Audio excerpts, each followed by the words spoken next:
Alright, lads, we're live. We are live. And we are live. Oh, yeah. Let's see if the viewers join in, hopefully.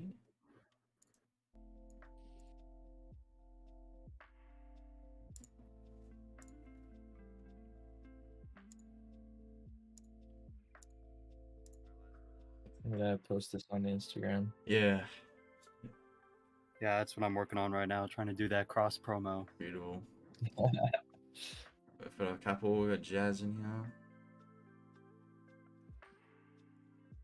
Dang, that was quick. Where are they? What's up, Sonic? Doggy, yo, what's up? In chat, tell us if the audio was good. We've got 35 people watching now. Wow. Straight away. That's awesome numbers. Nice. Yeah, I hope everyone in the chat's excited for tomorrow. Get hype.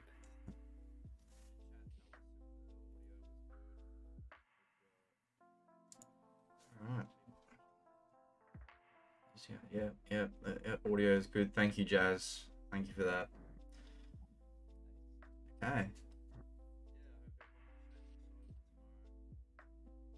Yeah, my audio is good.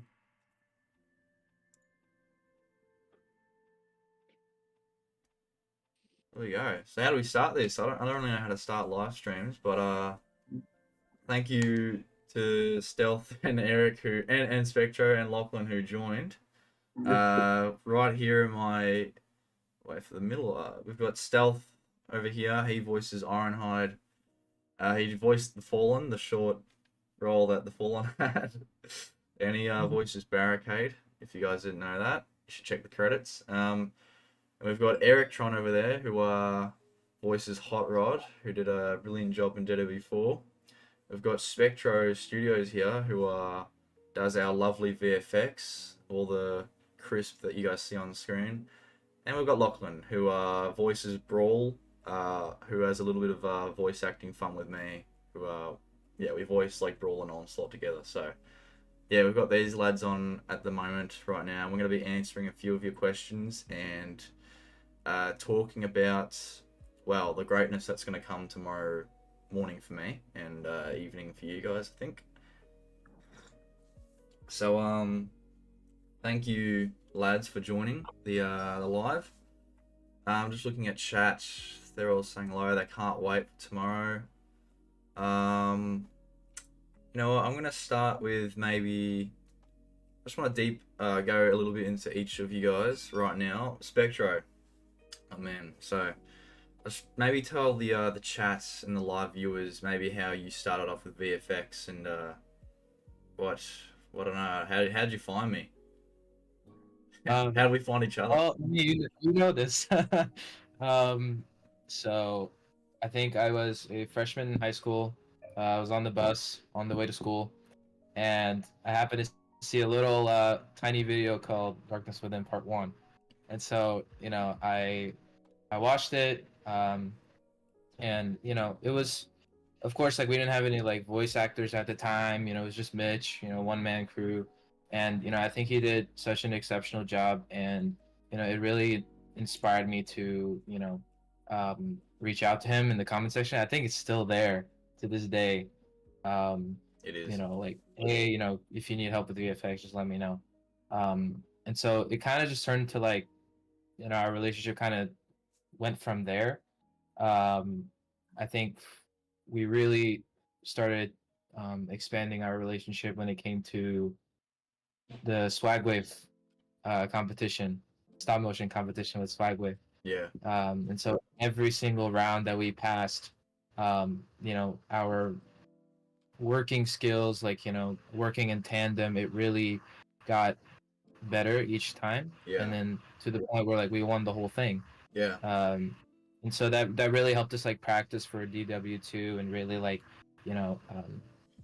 I guess, I don't know, like sharpen our skills. Yeah. So that's how I found you. In terms of like how I started with VFX in general, I was always a big fan of Transformers ever since I was a child. Um, what my parents would tell me is, the 2007 movie would play on the TV, and then I would take the toys. I wouldn't even watch the TV screen, like Shia LaBeouf is running, screaming or Yeah. whatever. I would just listen to the music, and I would basically direct like my own little movie with my action figures in front of me. I wouldn't even look at the screen.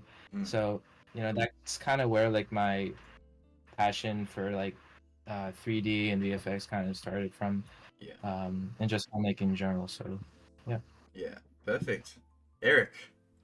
Eric, my man. So, I think I reached out to you maybe when I was looking for roles, and I'm pretty sure I just heard your voice, and I was like, I want him to voice for me. So I was like, I'm pretty sure I reached out to you, but what were you doing Yeah. before I don't know, messaged you about, I don't know, playing Hot Rod? What were you doing at the time, and how have you enjoyed the I don't know, it's been a few years since you've been voicing with us, so what were you doing when I found you, and I don't know, have you been enjoying the experience so far? Yeah. So I first found your channel when I found the video. It's a stop motion between Ratchet and Starscream for Darkness Within. I was in senior year at that time, and I thought, man, this guy is really making some cool animations. And then I watched your first Darkness Within, and I thought, like, the splicing of all the sound effects, it was a masterpiece. And especially when studio series figures, like, those were the hottest figures at the time, and that's what you were using. Yeah. And all around the dots, it just looked magnificent. And then fast forwarding to, I want to say, uh, this was like 2021, right? You reached out to me and asked me if I could voice. Around that time, I took a bit of a break from YouTube because I was doing HVAC. I did trade school, so now I'm a certified HVAC technician. I even had a job where I even applied that. And I wasn't doing much voicing or much filming as much as I used to. So I thought, you know what? Like, I might actually do some voicing. It's been a while. It could keep my mind off of things. And it was a really good experience. Like the story, script is amazing.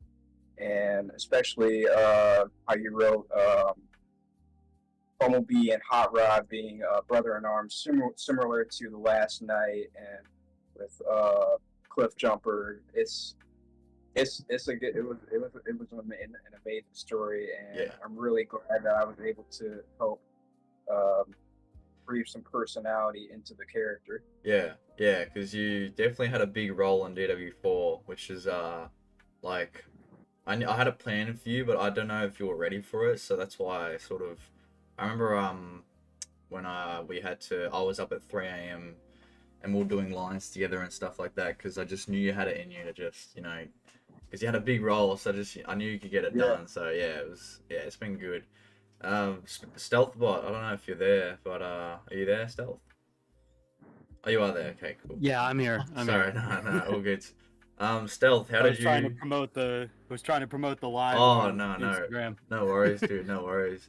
I don't know if this is already a question on the sheet, Spectro, but I'm just gonna ask it anyway. But yeah, Stealth, how did you I don't know, what were you doing before maybe you auditioned for Darkness Within? Like, how did you get into voice acting and all that? So that's a great question. I hope my answer isn't too terribly long-winded, but I ever since I was a little kid, I loved doing like voice impressions for fun. Watching various movies and shows, I would try to like impersonate the characters. Optimus Prime was my first and my favorite. And I eventually got into theater acting on stage throughout my school years, and eventually I had enough confidence from that, as well as my love of what I found out was stop motion with my collection, to create a YouTube channel and an Instagram and build a social media following around this fandom and the characters that I love. So I started creating my own content. I was voice acting for other people who were making these projects. And most of the time my brand was Transformers, like from when I started. And eventually I had kind of started shifting out of Transformers a little bit and into Marvel and some other IP. Yeah. But I always loved Transformers and I always wanted to find ways to like get into it. Yeah. So I believe it was Merritt Movies who plays Hound in Yeah. this series, who can't be here tonight, but he alerted me about the auditions for this project, and he's like, hey, you should do this, like this is a really cool project.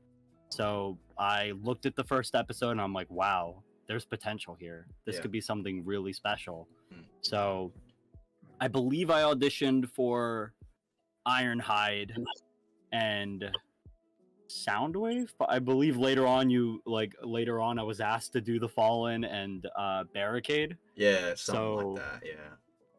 Yeah, so now I have four separate roles in this show, but Yeah. it's been a really cool ride. And it's kind of cool to even note as a bonus point. I told all of you guys this, but I went to Fan Expo Philly earlier this year to meet Peter Cullen. I was wearing this actually. Oh yeah. And in the line for my autograph with Peter, someone was getting a Studio Series Transformers figure signed, that movie 1 5-pack. Yes. And I was like, oh yeah, that's me. And I pointed to Ironhide. And they're like, what? I'm like, yeah, I voiced that guy. And you're like, wait a minute. You're Ironhide from Darkness Within? I'm like, yeah, that's me. So it's kind of neat how full circle all of that sort of came. And this is one of the projects I'm really glad to have been part of after all these years. Yeah, that's awesome. I love that story. I was actually telling people that at work. That's so good of you, Stealth. So well done there, mate. Spectro, I don't know do you want to ask any questions or dig into anything at all? I mean, I guess we could start, and if anyone else joins in, you know, I could ask them like again. Yeah. Um, Yeah. Mhm. Sure. I guess we'll start with some like group questions, and then we'll do the voice actor questions, and then I guess we'll leave like you and I for last. Yeah, sure. So I guess the first question that we have, and I guess Mitch can start first, is who or what? This is from Crazy Kid Studios on Instagram. Who or what inspired you to work on this project? The Last Night, the 5th Transformers film. I really didn't enjoy that film, so I was like, you know what, I want to do my own version and sort of make videos of what I expected to see in the film type thingy, like Autobots versus Nemesis and Megatron versus Nemesis. So like, I had envisioned that, and I was like, all right, I'll just start filming, I guess. But I never actually planned on making the first episode to begin with. So it's weird. Like I had bought that Dark of the Moon Deluxe Soundwave, and I wanted to film like a short little clip of cars driving. And then once I did that, I was like, I'll just keep going. And then next minute, I turned it into the Decepticons transforming, and then it just like a storyline formed out of nowhere. And I was like, you know what? Maybe I'll insert like my my ideas here and start like a little storyline thing going. And then yeah, after the first episode, I was like, I'll just do a part 2, and that'll be it. And then I thought, you know what? No, I'll do more. I can fit more episodes in. I'll fit some more storylines in that I want to create and explore a little bit. And then yeah, it just took off from there. But a lot of my inspiration for stop motion itself came from I don't know if anyone remembers the old like 2007 stop motions that used to go around, like there's one called like Allspark Wars or something like that. It's literally like the old 2007 figures just fighting on this guy's bed sheets, and like maybe they'll tumble around the bedroom a little bit. Yeah, I used to love watching that. I love the voice acting is just like really good to me for some reason. So I just really enjoy it, and just yeah, and Absurdly Awesome. I don't know if anyone's heard of him. I think you might have, but he's brilliant. Yeah. I love that guy. Yeah, he's great. One of the best. Yeah, he's so funny and just classic. I just love that style. It just brings me back, you know. What's going on, Bristol? For anyone who How doesn't you know, doing? it's good, man. How are How you? you doing? Um, Good. We just got finished training boxers. Yeah, we're oh, done now. oh, beautiful. Anyone in the chat, Bristol, who just joined, he voices Bumblebee for us. So he just joined the team in DW4. So welcome, welcome. Spectro, if you want to ask maybe Bristol same question, we'll just go to Bristol next. All right. So the question was, who or what inspired you to work on this project? Okay, well, Okay. What inspired me to work on the project? Actually, it was so funny. Mitch actually reached out to me. I did. So we first started on our Thanos voiceover, and then he said, "Would you like to be Bumblebee for our next project?" I said, "Okay, that sounds good." You know, because you hear Bumblebee talking, you're like, what would he sound like? Because he has like different versions and stuff. Yeah. So you just said, just be yourself, just so I be myself Yeah. and just be the character. Just Yeah. got to be the character. Yeah, I remember And this then, because yeah. we were up doing lines, or I think I just heard you speaking, and I was like, damn, he sounds like a Bumblebee to me. Like I love that voice. It just sounds so like calming to me. So yeah. Sorry if I interrupted, but continue if you want. But yeah. It was very fun. I really liked it. It was pretty exciting. Yeah. That whole scenario and how it began, and then where it's going to now, like the expression of anger to like, Yeah. oh my gosh, what's going on? Yeah, yeah. So Yeah. it's gotta get and because in voice acting, my coach, her name is Eve Elliott. It's very interesting because when we do commercials, we would always go by the word "tell it, don't sell it." So when you tell it, you're not trying to sell something, but you're like just being yourself. Just be the character. Be the character. That's the main importance. Yeah. So I really took that with me, and ever since it just changed. Because I used to hate the way I sound. I didn't like the way I sounded. Yeah. I was like, oh my gosh, I can't believe I sound like that. Yeah. But I was talking wrong. Yeah. I was talking from my chest, not my diaphragm. So I spoke through the diaphragm, and that changed everything. Yeah, beautiful. Sorry there, Bristol. Everyone, the voice of Optimus Prime has just joined us, Stephen Lawson. Hello, Stephen. Hello, Mitch. It's good to be here.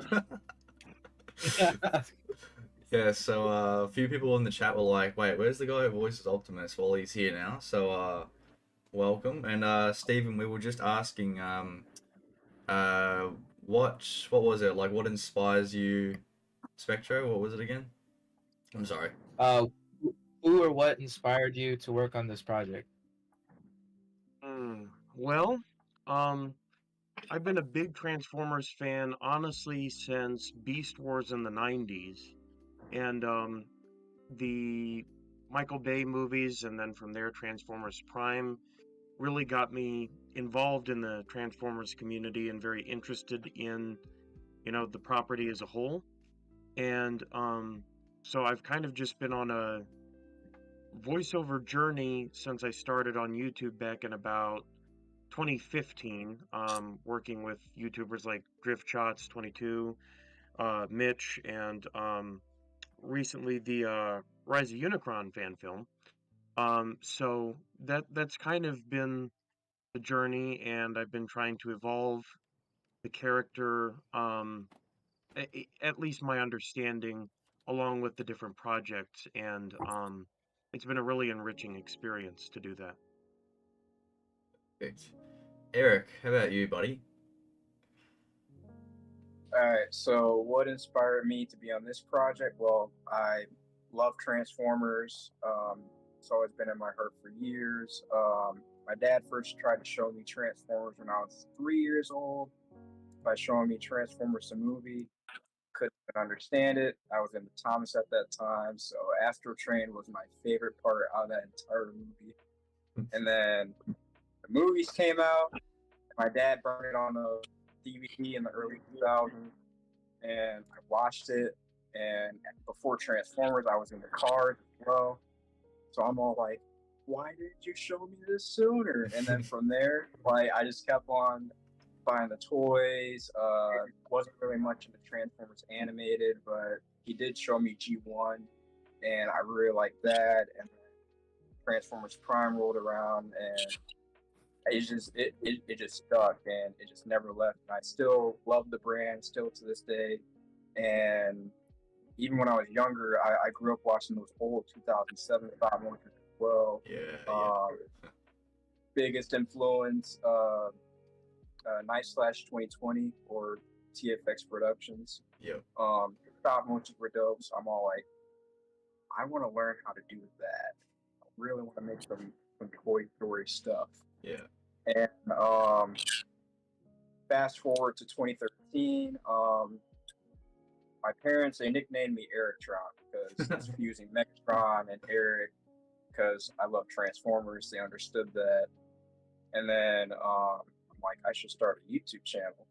And then I first figured out how to do stop motion off of my brother's 3DS. And then I recorded that off of my iPod, making the first Warner for viewers started watching my channel. That's how I did stop motions back then.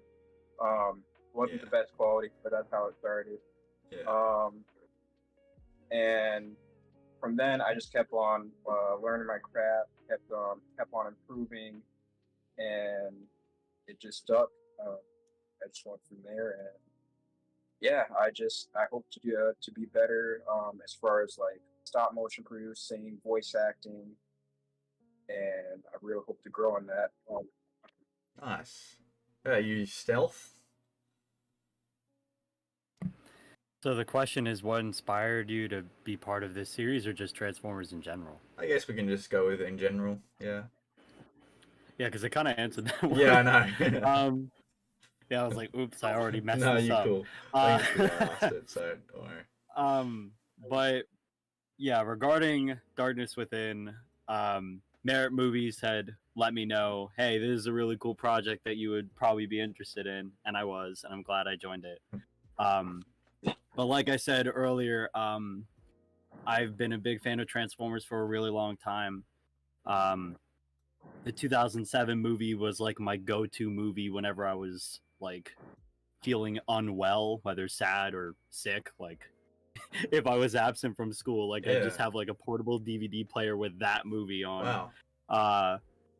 But with Transformers, I really love the characters and I really love the lore. There's so much potential in storytelling with it. There's a lot of humanity in these characters that I really feel doesn't always get seen, and it's really cool when you have projects that can capitalize on both the action as well as the heart to the story and everyone in it. Yeah. But Transformers as a whole, like I love the characters, like I love Optimus Prime, I love Ironhide. It was particularly cool. Said already, I don't want to continue like flashing clout, but it was cool telling Peter Cullen, yeah, I've played these characters and you're the reason why I do that. That is amazing. So I very much love the lore. I very much love a lot that the world has to offer, and I try my best to contribute with that with a little series called, if as soon as I say it, I know people are gonna be like, where is it? Transformers Rebels. Yeah. I got 3 episodes into that, and then I was like, wait, I am not. This is not. This is not working. But I'll always love Transformers, and it'll always have a special spot in my heart. And I'm very interested in seeing how I and everyone else here and beyond, all of you in the chat, continue to embrace the stories that we all can tell. And I think the future of the franchise is brighter than ever right now. Beautiful. Yeah, I agree. That's awesome. I used to, whenever I felt sick, I used to watch, for some reason, Thomas the Tank Engine, like, because I grew up watching That's that. a good one, though. I don't know why. I just used to calm me for some reason. Yeah, that's so crazy. Spectro, man, you can, I don't know, answer that question on your half there. So what inspired me? I mean, again, like I feel like stealth right now. You know, I already messed it up from the get go. But who inspired me? It was specifically like Darkness Within. Like Mitch, it was the last night. Like it was pretty bad. Man, my friends and I, we all got tickets for the IMAX showing and everything. Like, and they specifically didn't like reveal the critic scores or anything until like after it came out. So, and we got like the Optimus Prime time, like early premiere showing, and it was, it was worth it because like I was with my family and my friends and everything. I came back. I remember coming back from the movie theater, such a big headache. I don't know why. Uh, I mean, I think we know why, but it was still like it was pretty big headache, and I was just like, wow, I think that was the first time when I thought like I could have made something better than what they did. You know what I mean? With like $500 million of budget and things like that. Yeah. So I think that was the main catalyst. And I'm just gonna summarize what I said earlier. Um, I as a child, I would, direct like my own Transformers stuff while I'm watching like the movie. Well, I wouldn't even watch the movie, just play in the background, and I just listen to like the Steve Jablonsky music, and I just like direct my own short films with my action figures when I was like 4 or Yeah. 5. So, yeah, that was like the catalyst that brought me to where I am today. So Yeah, perfect. Yeah, I was the same like with what was it? The Last Night. Like I followed the Raging Nation for like 3 years straight. Was so yes, excited, sir. so hyped. Yeah, and then like people might like it, but like it hurts me because like I had so many like high hopes for that film. Like I had so many expectations that just fell short. So that's just why it stung, you know. So I fully get that. Yeah, like people who didn't really have high hopes might actually enjoy it, but I wish I could enjoy it like them. But like, yeah, I'm the same. Like, yeah, I remember walking out of the theater and my mates, like, we saw opening night, my family, I had friends and stuff like that. My mates were like, wow, this is awesome because, they probably haven't followed it like neck deep like I have. And then I'm sitting there going, yeah, that was great. I was just like, I didn't know what to say. I was like shocked. I couldn't believe it. Yeah, so I lied to myself for so long that I liked it, and I just like couldn't. Yeah, I just don't. I can't say that anymore. So yeah, we just had Stephen JG join. He's the voice of Sideswipe. Hello, Stephen. Hey everyone. What's up, A dude? little bit late, That's but I'm here. That's okay. No worries. Is it 8:28 a.m. for you as well? That it is. Yeah, I know. We're up nice and early for this one. Yeah, Stephen, what inspired you to? I can't remember. Did I reach out to you, or did you audition back in the day for Darkness Within? I think it was you who reached out to me, because very strangely only like recently have I come to the realization that I have been somewhat typecasted as a particular character, because I voiced for, I guess you could say it's like a fairly big jump for like voice acting for me was doing some voices for Samuel Flatman TFI Creations, in which it was Mexico City where I voiced Sideswipe in that. And so that has led to you reaching out to me, hey, do you want to voice Sideswipe? Sure. And like several other people, hey, I liked how you sounded as Sideswipe. Would you like to voice Sideswipe? Actually, yeah, I might have actually watched that and thought that, oh, I should ask this guy to play Sideswipe. That actually kind of rings a bell to me. Immediately jumped onto me. Yeah, wow. Ah, yeah, right.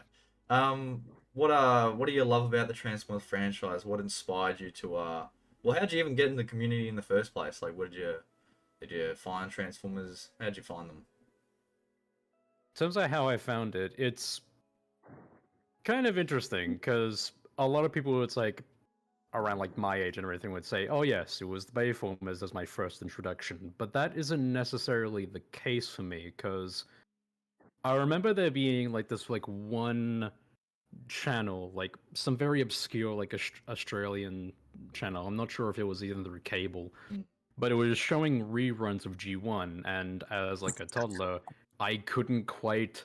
Something about that just kind of like latched onto me, and I can like vaguely recall like parts of episodes. I can recall the episode where Starscream dressed up as Optimus and took off his head.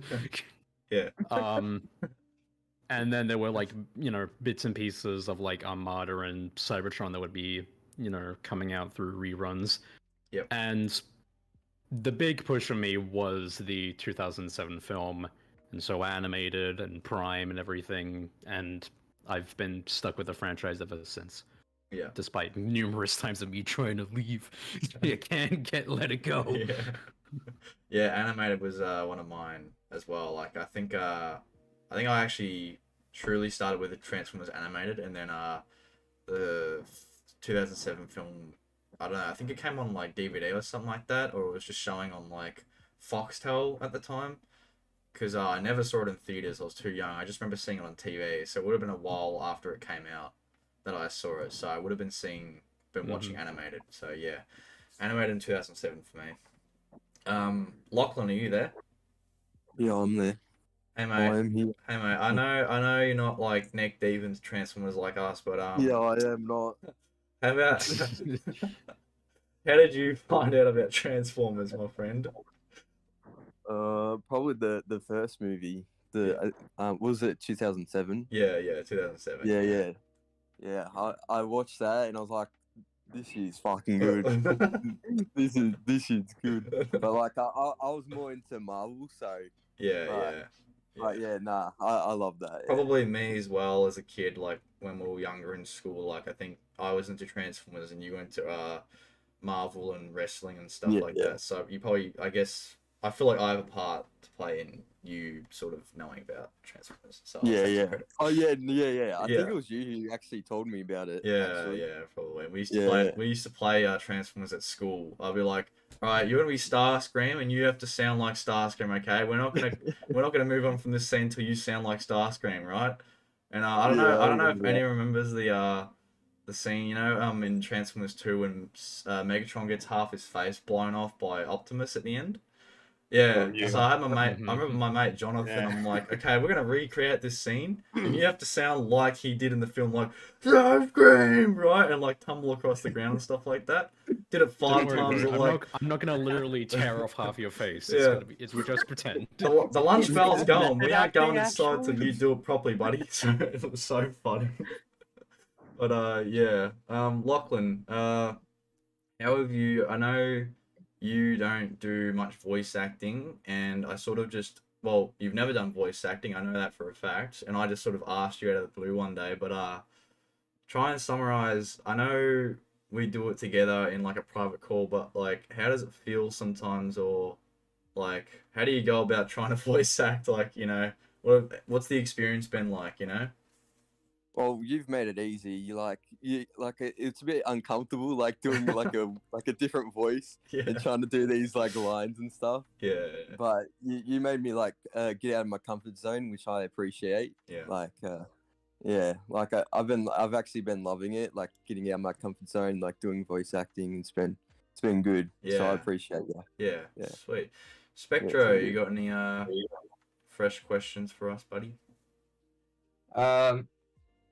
So the next question is from Infinity Zone 64 and 0G Havoc on Instagram, and they're asking, what is your favorite character in the series? Mitch, if you want to go first. Right. So I can't really pick a favorite because I've got all these voice actors here. But Choose wisely. I have 4 that you could pick from. No, just kidding.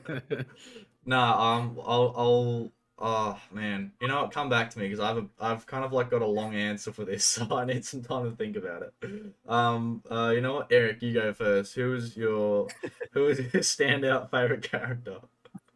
Quick, I mean, don't get me wrong, Hot is cool. He got that flair, but I mean, I gotta stay true to my boy Optimus. I mean, like, Respectable.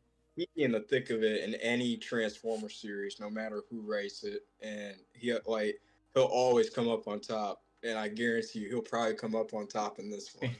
And I'm really excited to see what happens next. He does. So it's got to be Optimus. Nice. Stephen Lawson, you do a great job at that Optimus voice. Great. Well, thank you very much. I really appreciate that. And I guess if that was a transition, I gotta go. I gotta say Optimus. Who are we kidding? I will say, like, I feel like everyone expected that. So secondary, um, I go back and forth between Megatron and Starscream for different reasons. As like, for the opposing side. Um, but yeah, gotta stay true to Optimus Prime. So Nice. Beautiful. Yeah. Stealth. Sick. Well, I mean, uh, I mean, You're getting a You're lot of wearing love the here, shirt. Steven. I mean, yeah, and I mean,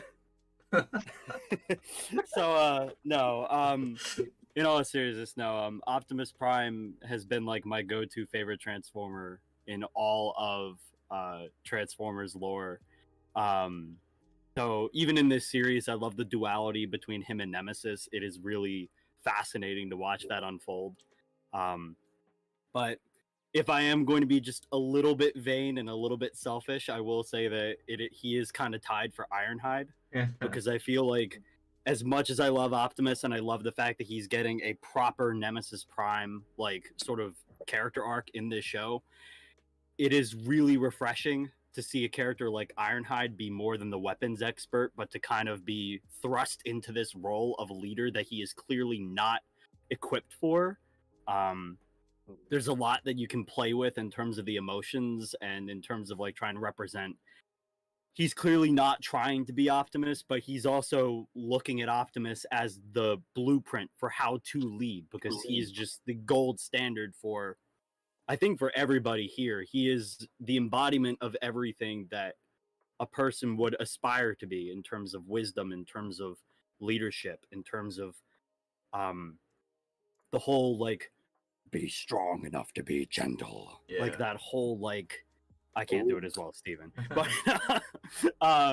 but yeah, just that whole like sincerity Yeah. to him. And he's also ironically the funniest one too. Like when he says like things so like dry and Yeah. straight Yeah. in terms of like what he has like a funny line. One of my favorite shows, Transformers Prime. I think there was like a part where the kids were trying to replace alien spottings with like gifs and stuff. And Jack's like, "You want to watch Optimus?" No. Yeah. It's like, Yeah.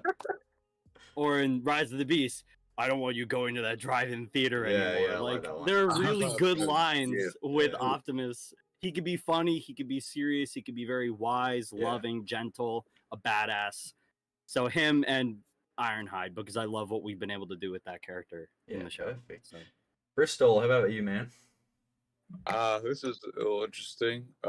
I actually am going with my favorite because I know Optimus. He's he's the main guy. He's Yeah. the main leader. But I like Bumblebee not because I'm this character, but just not just him, but Megatron. Ooh. What I like about Megatron's character is and Sentinel Prime. Mm. But Megatron's character, he's so hell bent on getting what he wants.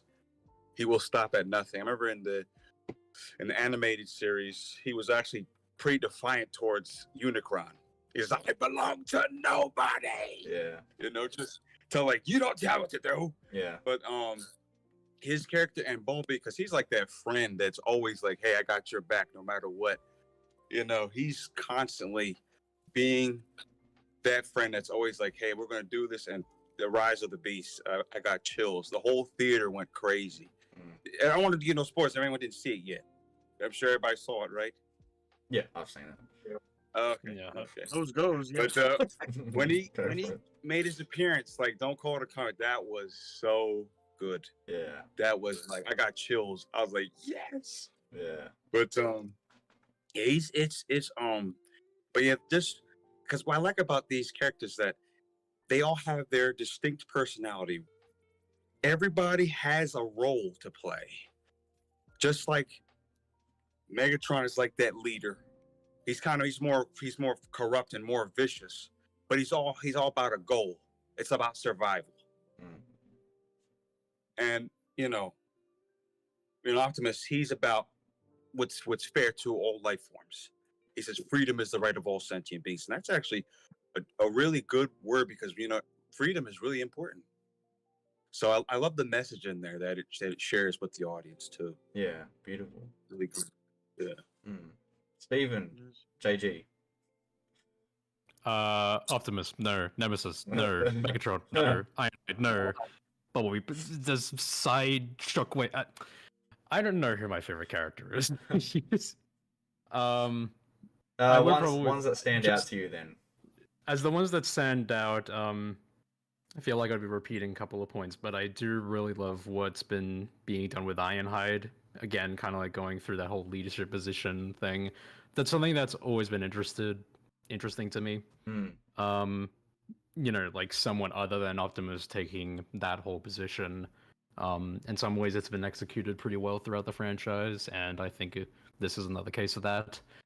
And also, just in terms of like the whole dynamic between Optimus and Nemesis, because again, there's a lot of like missed potential that the Last Knight did. Having Optimus become Nemesis, while not an unheard of idea in the franchise, it's still interesting how that all works. Yeah, I think it's all very neat to watch that whole mental struggle. Yeah. Nice. Lachlan, are you there? Lachlan? Okay, no. Spectro, how about you, dude? My favorite character. Okay, growing up, it was always Bumblebee. Just because he was like, very funny in the Bay films, and anytime, my father would drive me to school, every single Camaro that would pass by, like no matter what color, I just go like, hey, that's Bumblebee, and we would like, we would race, we would compete to see like who can point out the Camaro before the other one. So Bumblebee was always like my favorite from the movie verse, but in terms of this series, honestly, it'd have to be Crosshairs, which is kind of interesting. Yep. Because I think he goes through like and Alex is not here, but I think the way he starts off as like, arrogant, very ignorant, I'm all that type person, and throughout the course of like each episode, he becomes more mature, especially with his relationship with Ironhide. So, I think he's pretty cool. He does some pretty cool stuff in this episode. Can't really talk about it because, spoilers, but yeah, it'd have to be Crosshairs. Yeah, what okay, I guess I'll answer the question now. I like everyone obviously because I casted all of you guys obviously to play the characters because I've got interest in all of them. But yeah, like I like to take some time and to put give some character to each character on screen. Sorry, and I don't really have. Well, I have like favorites, I guess, or like standouts in terms of writing, which would be obviously like Ironhide, Optimus, Lawson, and Megatron, of course. But like when I think outside of that, like I really enjoy the supports as well, and like they don't really feel like supports to me. They feel like everyone just feels like a main sort of, nice big package of like character, like Hot Rod. I really enjoyed Eric's performance and what we did in DW4, along with Bumblebee, Bristol. That was like, I was sort of worried about like what the reaction would be by giving Bumblebee his voice back in the way he did it. Sorry, the way like I sort of approached that, but it was just new and it was different. So like I love that. Steven, like JG, I wanna like I have ideas for Sideswipe for example, and like I wanna dive more into that in like in the last episode like 6. Like I've sort of given hints as to like he's kind of like really adapted to Earth and stuff like that. He loves nature and all that stuff. So I really want to like make that more present in the next episode because every character has sort of had focus on each other, like has had a bit of like a lens on them. And there's only like a few more characters I just want to like touch up on, which would be Sideswipe and like a few other Decepticons. But this is how I've planned it out to be. Like I'm not saying I forgot about them. Like it's just like, how I've sort of worked it out. Like I want to, touch on each character in each episode. But yeah, I enjoy something about every character because I really enjoy all the performances that you guys hand in. So like I don't like have any like personal favorites or least favorites. Like that would be like definitely don't have a least favorite, but like you guys all up there for me. So it's like it's a really even battle between every character for me, you know. So Woo. I'm yeah. surprised it wasn't mud flapping skids. You know, Oh, I've actually been asked to add them a few times to this series. I'm just like, nah, I'm No. good. I'm No. alright. I'm okay. Please don't. I think I got IDW skids maybe, I but they're got- using predominantly Bayverse figures. I got asked back in like 3 or something like that. I'm like, every episode, it's like we have a set cast. Obviously, this is the cast we're gonna ride with till the end, and it's like, when are you gonna add Mirage? When are you gonna add Skids and Mudflat? When are you gonna add the Dinobots? And I'm like, dude, just like this is our cast. Just calm down. This is all we're having, you know, type thing. I'm not gonna tell you as well. Like, I'm not gonna spoil it if this is gonna be new We characters. cannot add, we can simply subtract. Yes, like, you're right. No, Spectre. no more new people. We're only gonna kill off who's left. Every time someone asks for a new character, just get rid of a current one. Like, Oh, screw it. Pull a Dude. 1996. Kill everyone off except for Bumblebee. yeah, Spec- except Bumblebee. Bumblebee has to come back jumping out of a plane. You know. That'd be neat. Yeah. Spectro, what else you got for us? All right, so still got like a lot to go. So let's see. So this is from TFFan5000 on Instagram. As a creator myself, how do you and your crew mentally prepare to take on each new large project? Alright, you know, I wanna start with Lawson here. Well, I know for me, scheduling is a big part of it, Hmm. and also you got to make sure, I guess, that your bases are covered, that your voice is ready, that I find for me certain times a day are better, just where you haven't worn out your voice from using it all day, and um, recording certain things in a certain order can help. Like if you're going to do more of the dramatic reading like this, Yeah. then you can start with that early. But if you have to start doing battle cries and things like that, you're going to want to tack that on the end because then you're going to be spent. Or if you have to reread things, then you're going to have cracks and things like that. Yeah. Um, but yeah, I would say time management is key. Um, Having a good knowledge of the script and how you want to, of course, in combination with working with the director, the vision of the character. And I can say in this project especially, um, kind of trying to define Nemesis and Optimus as having similar aspects, but there's clearly something verging off very different. That was interesting to experiment with. And kind of, you don't want to be blunt with it, but you want to embody it in the character. And so that was really interesting to explore. Yeah. Perfect. How about you, Eric? Yeah, basically, much like Stephen Lawson said, for me, scheduling, I work a main job, um, as well as also making time for other stuff I do for my YouTube channel.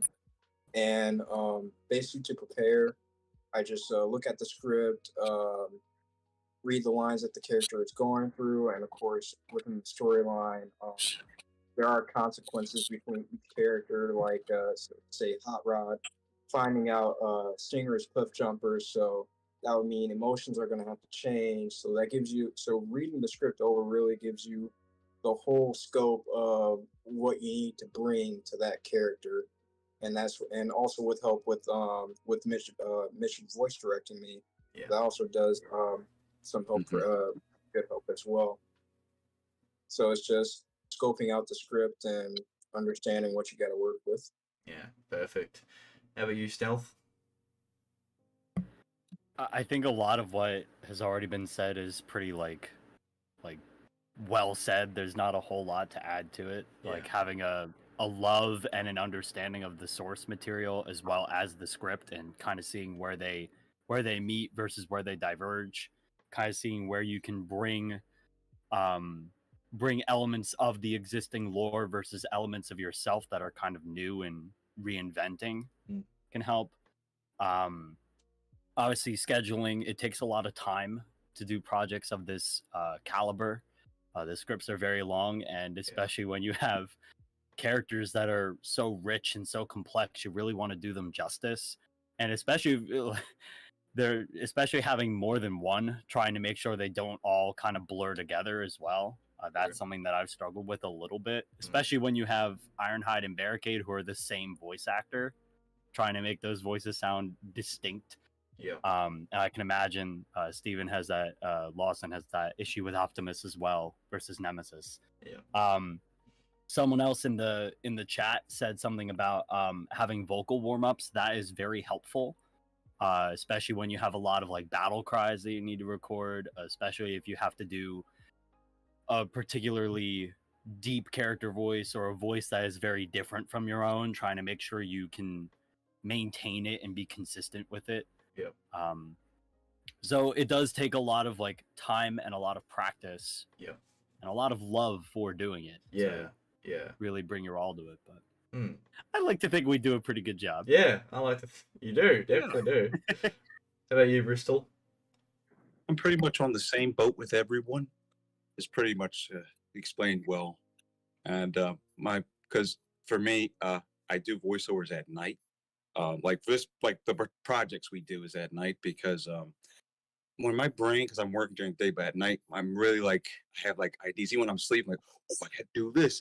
But Mitch, you're so good with directing. That's what I love about what you do. You say, "Could you do this for me? Could you do that for me?" I'm like, "Sure." You know, that's a no problem. And it gets really fun because now you can experiment. Yeah. You can like experiment, like, oh, how would I sound doing this? Oh, this is a good idea. Now I'm repeating, or I do it this version, because a lot of in voice acting, it's so funny because when I do a stop motion channel with creatures and stuff like that, and when I ask someone like, give me this version, it's delivery makes such a big difference versus just read the script and just. It's how it's delivered, because when you deliver a word, it's not like there's no power, there's no emotion to it. They're like, what is that? Yeah. The audience picks that up. So when you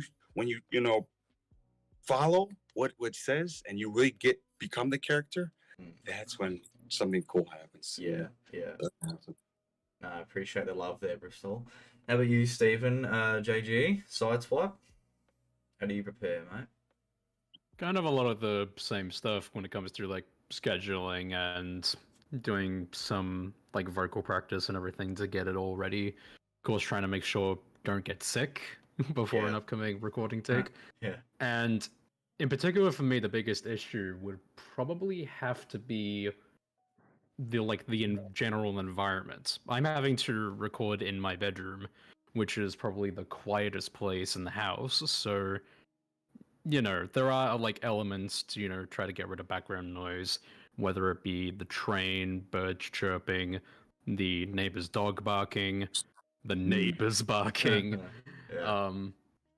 and, numerous other things. So basically just trying to time it just exactly right. Yeah. Yeah, I can, in this episode, I've had to do a bit more voice acting than I'm usually comfortable with. As Onslaught, because I just found myself filming a few more shots of Onslaught, so I'm like, wow, I've actually got to talk more now. And it's a lot of like anger and like screaming type thingy, so I've had to wait until people go to sport or whatever. I'm sitting here by myself just going, I come back a bit and I go like into the mic or something like that, just, and then by the end of it I'm like, geez, like my throat is killing me like right now, like I can't say another line, I've got to wait till tomorrow or something like that. So Stealth, man, I don't know like how your throat was feeling after all those yells you had to do in as Ironhide, but dude, I feel like a quarter of your pain, not even. Steve, can I add something? Steve, can I add something to that too? When you mentioned dogs barking, because oh my gosh, I had a dog that lived to be 18, and he would always bark like Oh, no. he wants to this something. He was just so spoiled. And I would try to do a voice recording. He was like, I'm like, oh come on, I'm trying to do a voice The recording. most painful Oh. part about it is that they only do it when you're about to record. They they're- I know. I've got a dog that barks yeah. whenever something moves at the front door or like outside. So When a Yeah, dog, cool. yeah, when a dog barks, when a lawnmower goes, like Yeah. if you're recording during the day, if there's cars or someone trying to say, "Oh, look, I'm manly. I have a motorcycle," Yeah, or yeah. "I don't have a muffler driving." yeah, we get Yeah. that. Or, We get that or here. the big one, a smoke detector without a battery.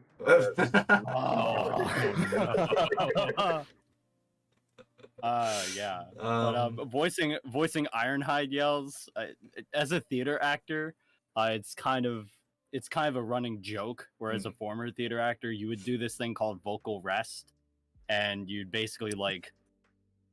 I'm so used to that at this point. Just like I would walk around with like a billboard or like a text to speech on my phone, just ready to be like, I am on vocal rest. Yeah, Like, yeah, do not ask me things. Ah, right. I never knew that was a But thing. yeah. Yeah, right. It takes a lot out of you. Yeah. Oh, wow. What else you got, Spectro? I guess. So I guess Well, I guess I'll answer. And did you answer, Mitch? I forgot. I don't think you answered. What for? The voice acting. Like, how do you mentally prepare? Yeah, that was. Oh, yeah. I guess I can speak on behalf of Lachlan and I because we don't do voice acting as much as you guys, and like we were sort of just like Lachlan and I are very close friends, and I sort of wanted something that Lachlan and I could be a part of, you know. So I thought like, hey, why don't we just voice a couple, you know, smaller characters in this series, and but preparing for this one because this is the most I've done, I I had to get like a bottle of water. I had to like watch a few like I don't know Transformers like action videos and stuff, get the sound blaring up and just get me like riled up, you know, or watch some like sport like that we play here in Australia, like AFL. Stephen JG, I think you know what that is, right? Mm-hmm. Yeah, yeah. So I had to watch a bit of that, and I was just like, I had to get the adrenaline going. But like, no, I just sort of like just sat back and I just like let it all out type thing, and I just did it, you know, just as best as I could. So yeah, it didn't take much. It just took like an adrenaline, to be honest. That's sort of all it took. I just had to get like riled up. So, because that's pretty much all Onslaught does. He just yells and screams in this episode. So yeah. Yeah, I mean, like for me at least, I don't do any like recording on my end, like audio wise. But like visually speaking, like to mentally prepare myself, I usually like to rewatch like the old episodes, and so I'm kind of like caught up on what happened. Sometimes I just Yeah. life happens, I forget, so I catch up on that, and I think that watching every single like to be continued like text that shows up, it kind of like hypes me up. Also while I'm working, I try to like listen to some of the Steve Jablonsky music. I don't know if you do that, Mitch, while you're like in the editing room. Oh yeah. But Yeah. while I'm like editing the visuals, explosions and all this stuff, like having that music playing in the background really helps. Yeah. So yeah. And I guess I'll just go on to the next question. So Slender Raptor from Instagram is asking, what faction, if you were a Transformer, I'm guessing, what faction would you be from, and what alt mode would you have? I'll go first, and I'll keep it short. I would be oh man, probably a Decepticon, and I would be a Holden Commodore here in Australia. You guys probably don't know what that is, so I'll be a Holden Commodore. So there you go. A blacked out one as well, blacked out kid and stuff like that. So there you go. I don't know. Someone just pick. Stealth. You go. What would you be? I was trying to look up a Holden Commodore. I was like, what? Oh, okay. That's a cool alt mode actually. That's tough. I most likely would be an Autobot. my favorite characters aside from like Optimus Prime across the board is actually Evac from Transformers: The Ride. So I Alright. feel like I'd be a robot similar to him in terms of color and stature. Yeah, cool. And with that in mind, I know it's a bit of a dorky pick, but if I weren't to be like a Ford Mustang like Barricade or like a Peterbilt 379 like Optimus Prime, I would be a Kia Soul. Just because I feel like it's like a funky kind of vehicle, but it's also a pretty cool vehicle too at the same time. So, Yeah, not bad. yeah, I'd say a Kia Soul. Yeah, nice. How about you, Eric? All right, so I was asked about this for years, and my alt mode had changed for years, but I narrowed it down that I want to be a phase sixer, and I'd be a Decepticon. So first mode obviously is going to be robot mode, and then my alt mode is going to be 1969 Dodge Challenger. Nice. I'll be a Phantom F4 jet like Blitzwing in the Bumblebee movie, and then I'll somehow transform into a Cybertronian-based 1911 pistol, and I'll be a T-Rex, and I'll be an Abrams tank. That's a six changer. Yep. Yeah, are you like Megatron from like the 2001 Robots in the Sky? Yeah, you are. Like Browning from yeah. Yeah. Yeah, nice. All right, how about you, Lawson?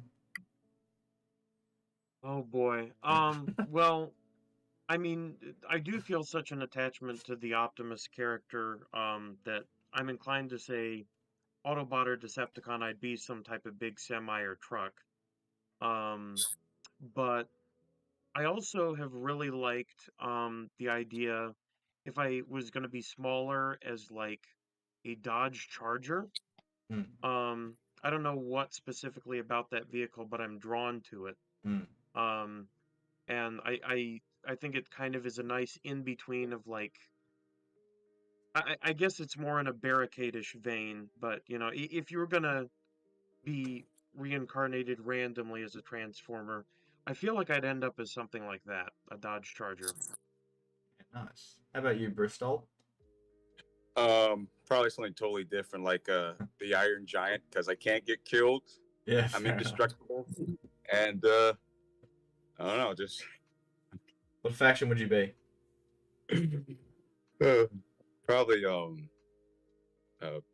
Maximal.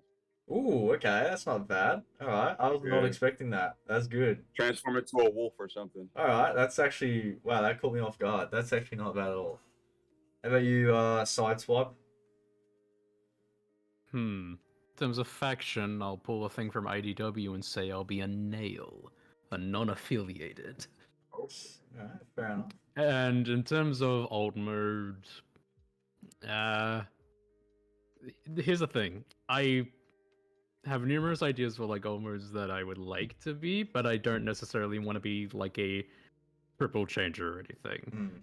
So it'd either be a jet, a helicopter, or maybe go the sideswipe route from G1, where he turns into a car, but he has a jetpack. Yeah, right. Because I'd still like the ability to fly. Yeah, nice. Just a quick hello to TF fan page in the chat, and TFA 1024. Hello. Very good content creators there. Lachlan, are you there? Yeah, I'm here. Hey mate. What faction would you be, and what would you turn into?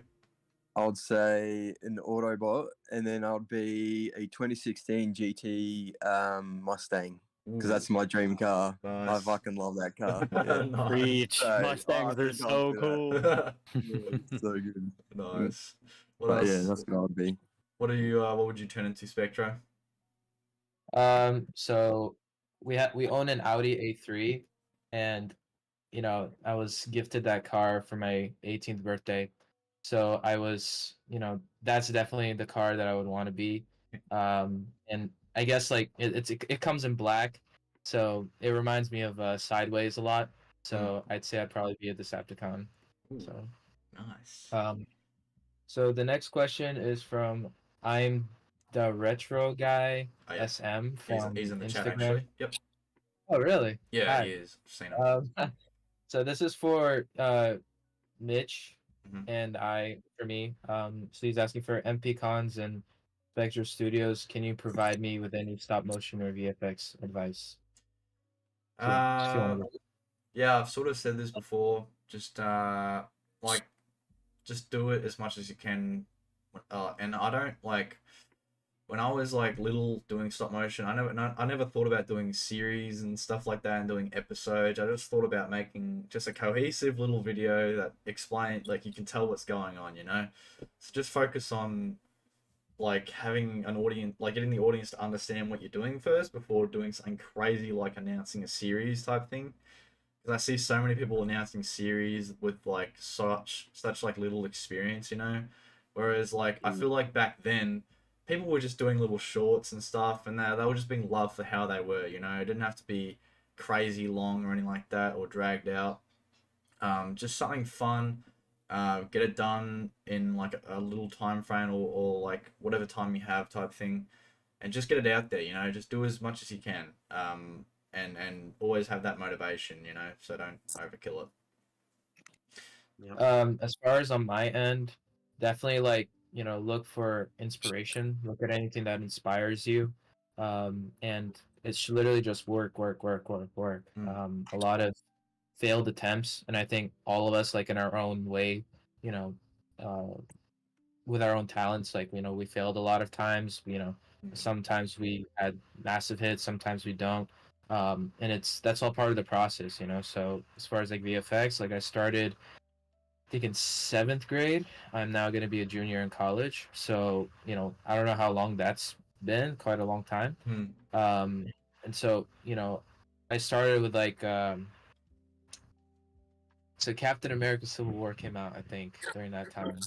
And so I think my first project ever was like photoshopping my face on top of Iron Man and animating it as like he's flying. And then I have like my friends like be the other characters and we do like a spoof like version of that. And it was really bad. It was horrible. Um, cutting the face out and animating it. There was no motion blur. I didn't even know what that was at the time.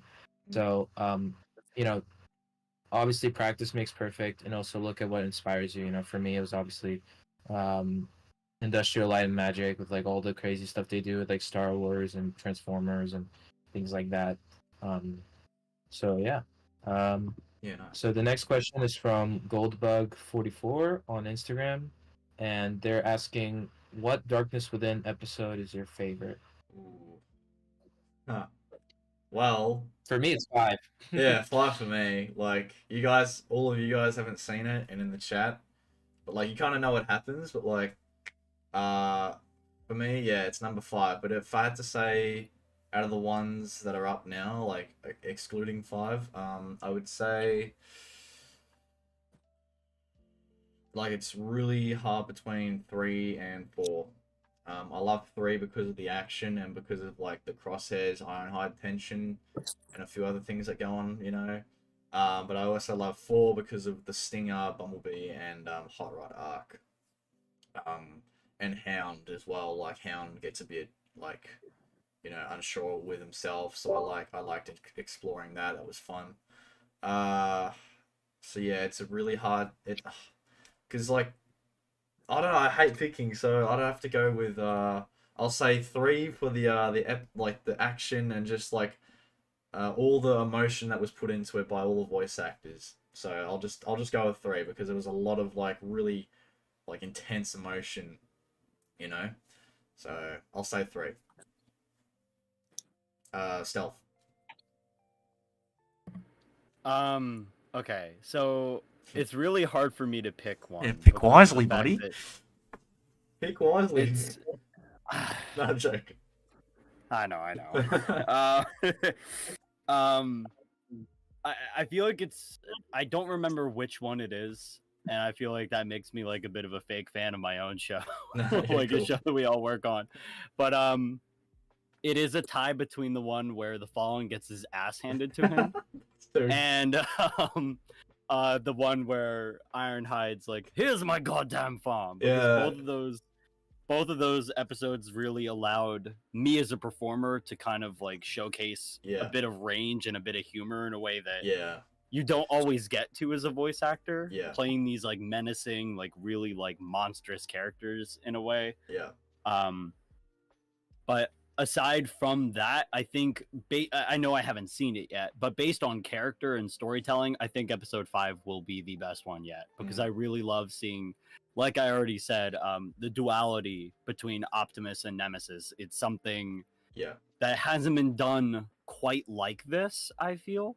And I think it's everything that I kind of wanted from The Last Night.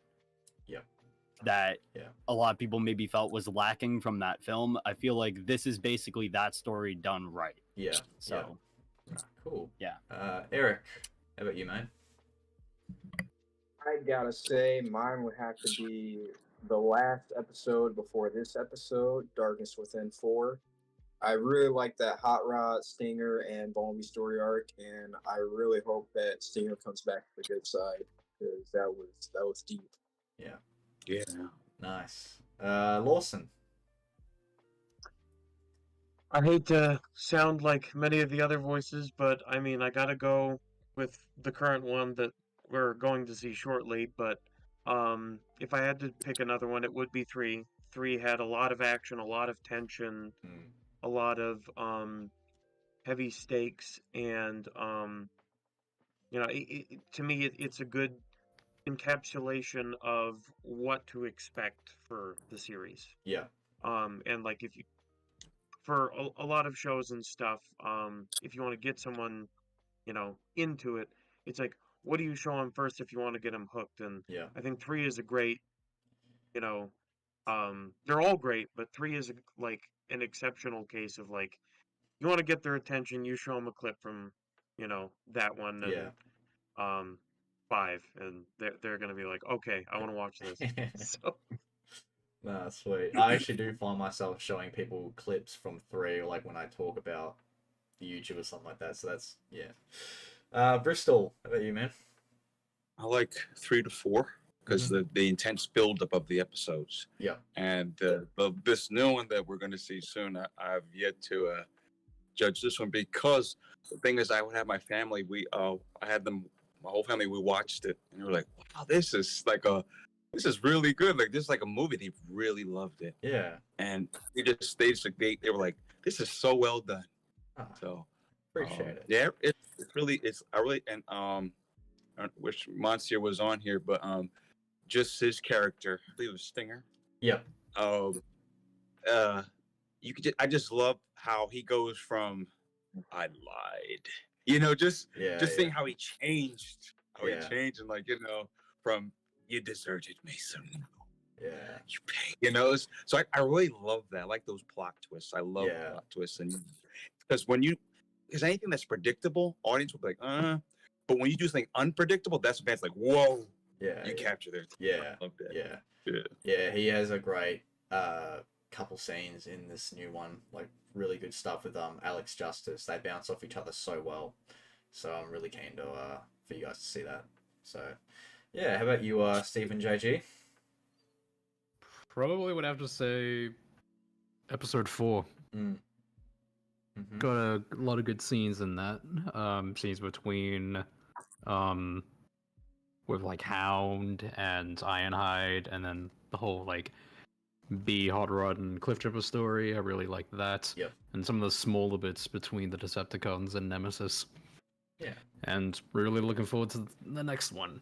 Beautiful. Lachlan, I don't know if you've seen or like recall much from the series, but what do you, I don't know, give me like a highlight that you know from the series that you enjoy. Oh, I just enjoy the action. I enjoy the voice acting. You guys do like a really good job to like captivate like the viewers and shit. Like I just like I can watch it every minute of the series. Like I've loved like because of the voice acting and just like the visuals, like everything, like the story, just like great. Like I really love it. Like beautiful. You guys, all of you should be very proud of yourselves. Thank you. And you, Lachlan, because you're in it too. You voice act, so you should be proud of yourself too. I buddy. mean, I do barely any. All right. Yeah, but you're still in it. You're still giving it a crack, so I appreciate Yeah. that too.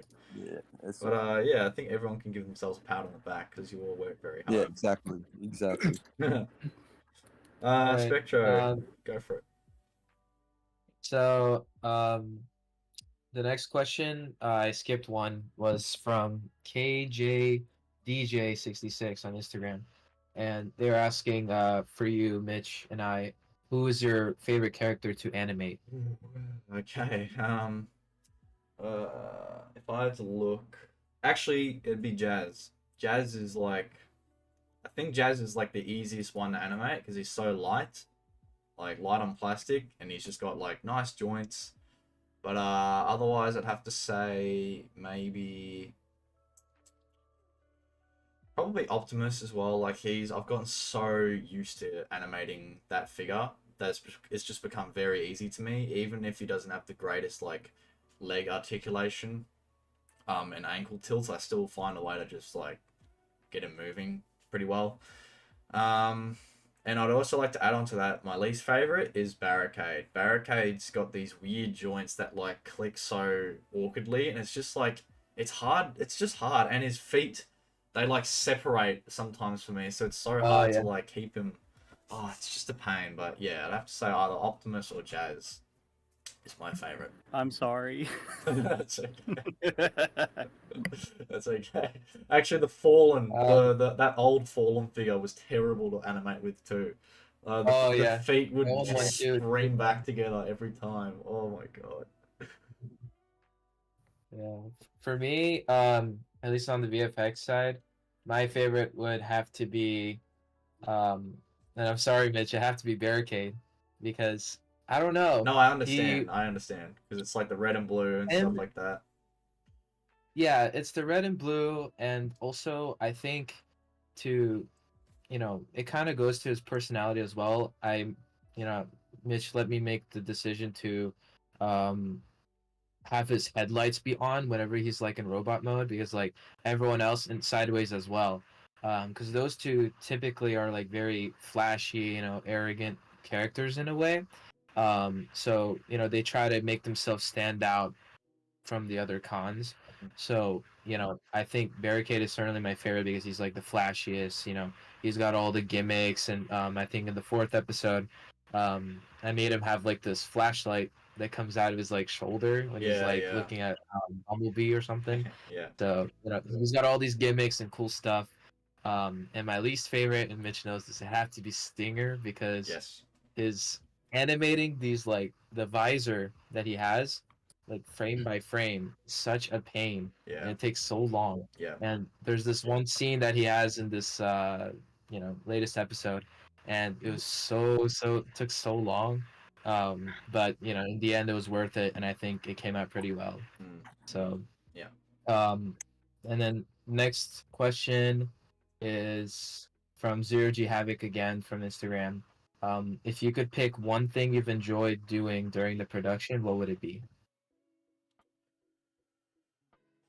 For me, it would be finishing filming a scene. Like when I get to that final couple like shots, and then I finish it, and then packing up the sets is one of my favorite feelings ever. Just like putting everything neatly back where it came from, seeing my table nice and clean again, my workspace is nice and clean and reset.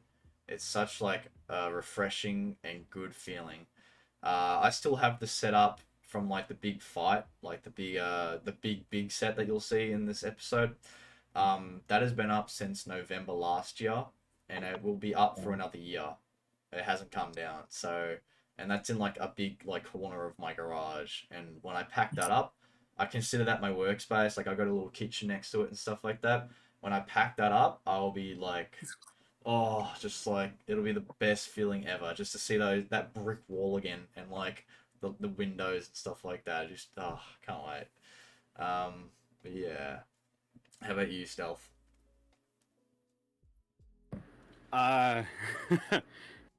That's a really tough question to answer.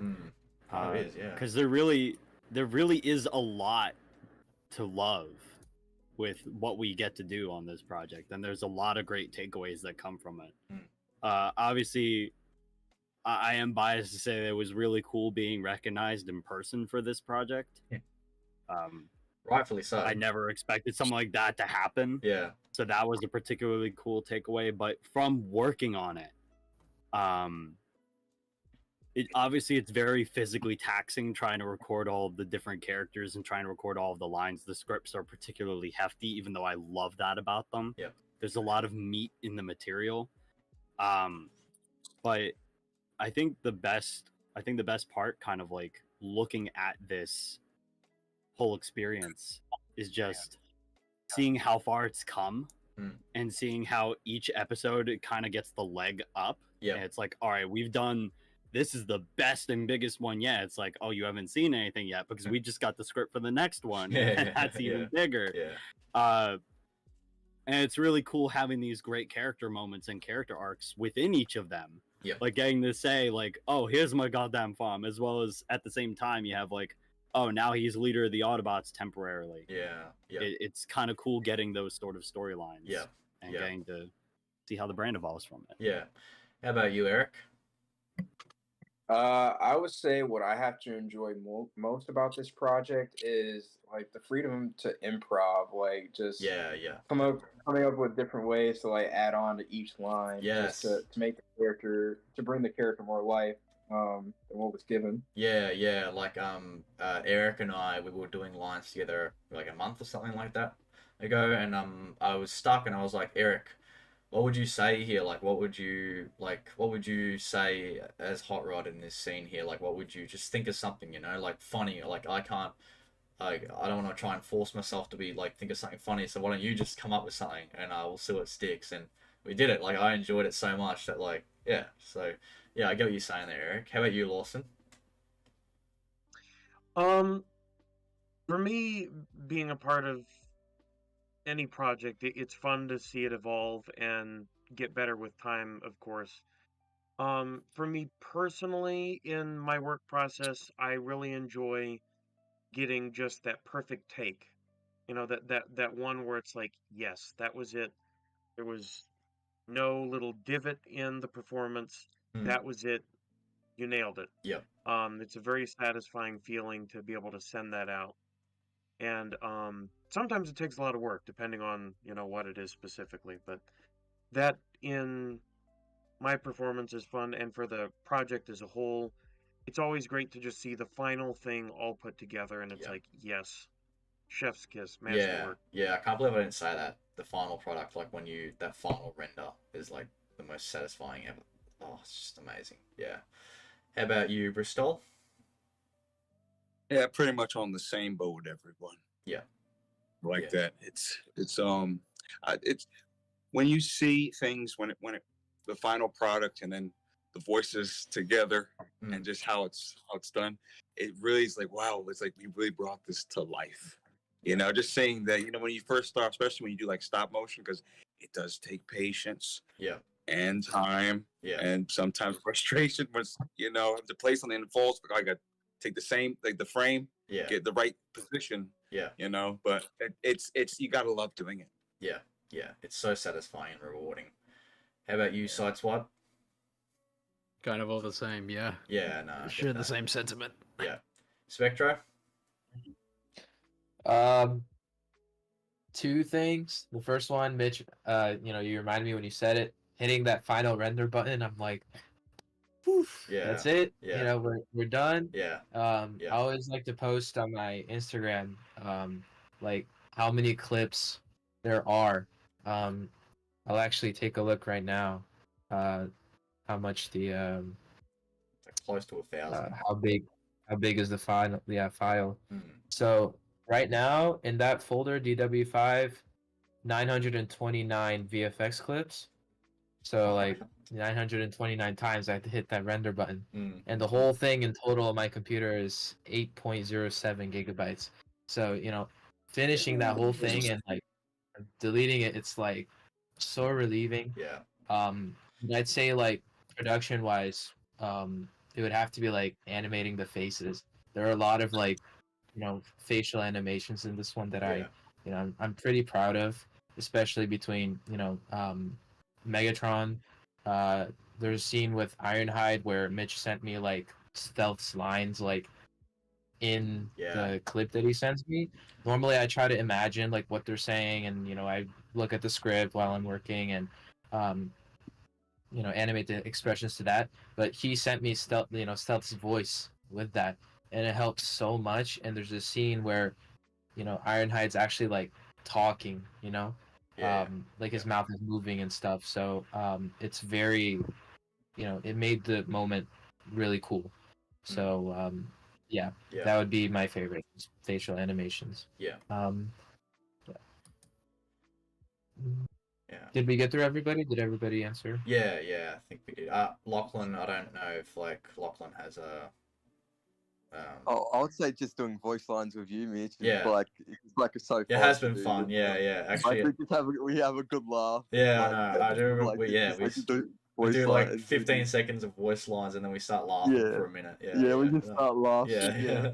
Because I gotta just like yell and then like just do these other voice lines, and we just have a good laugh.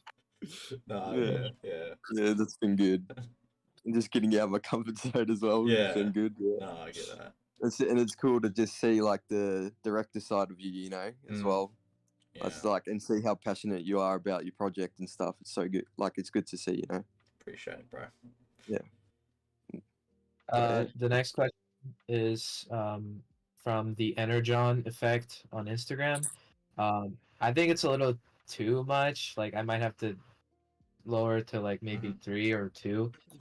So they were asking like, what are your top 5 Transformers stop motion series?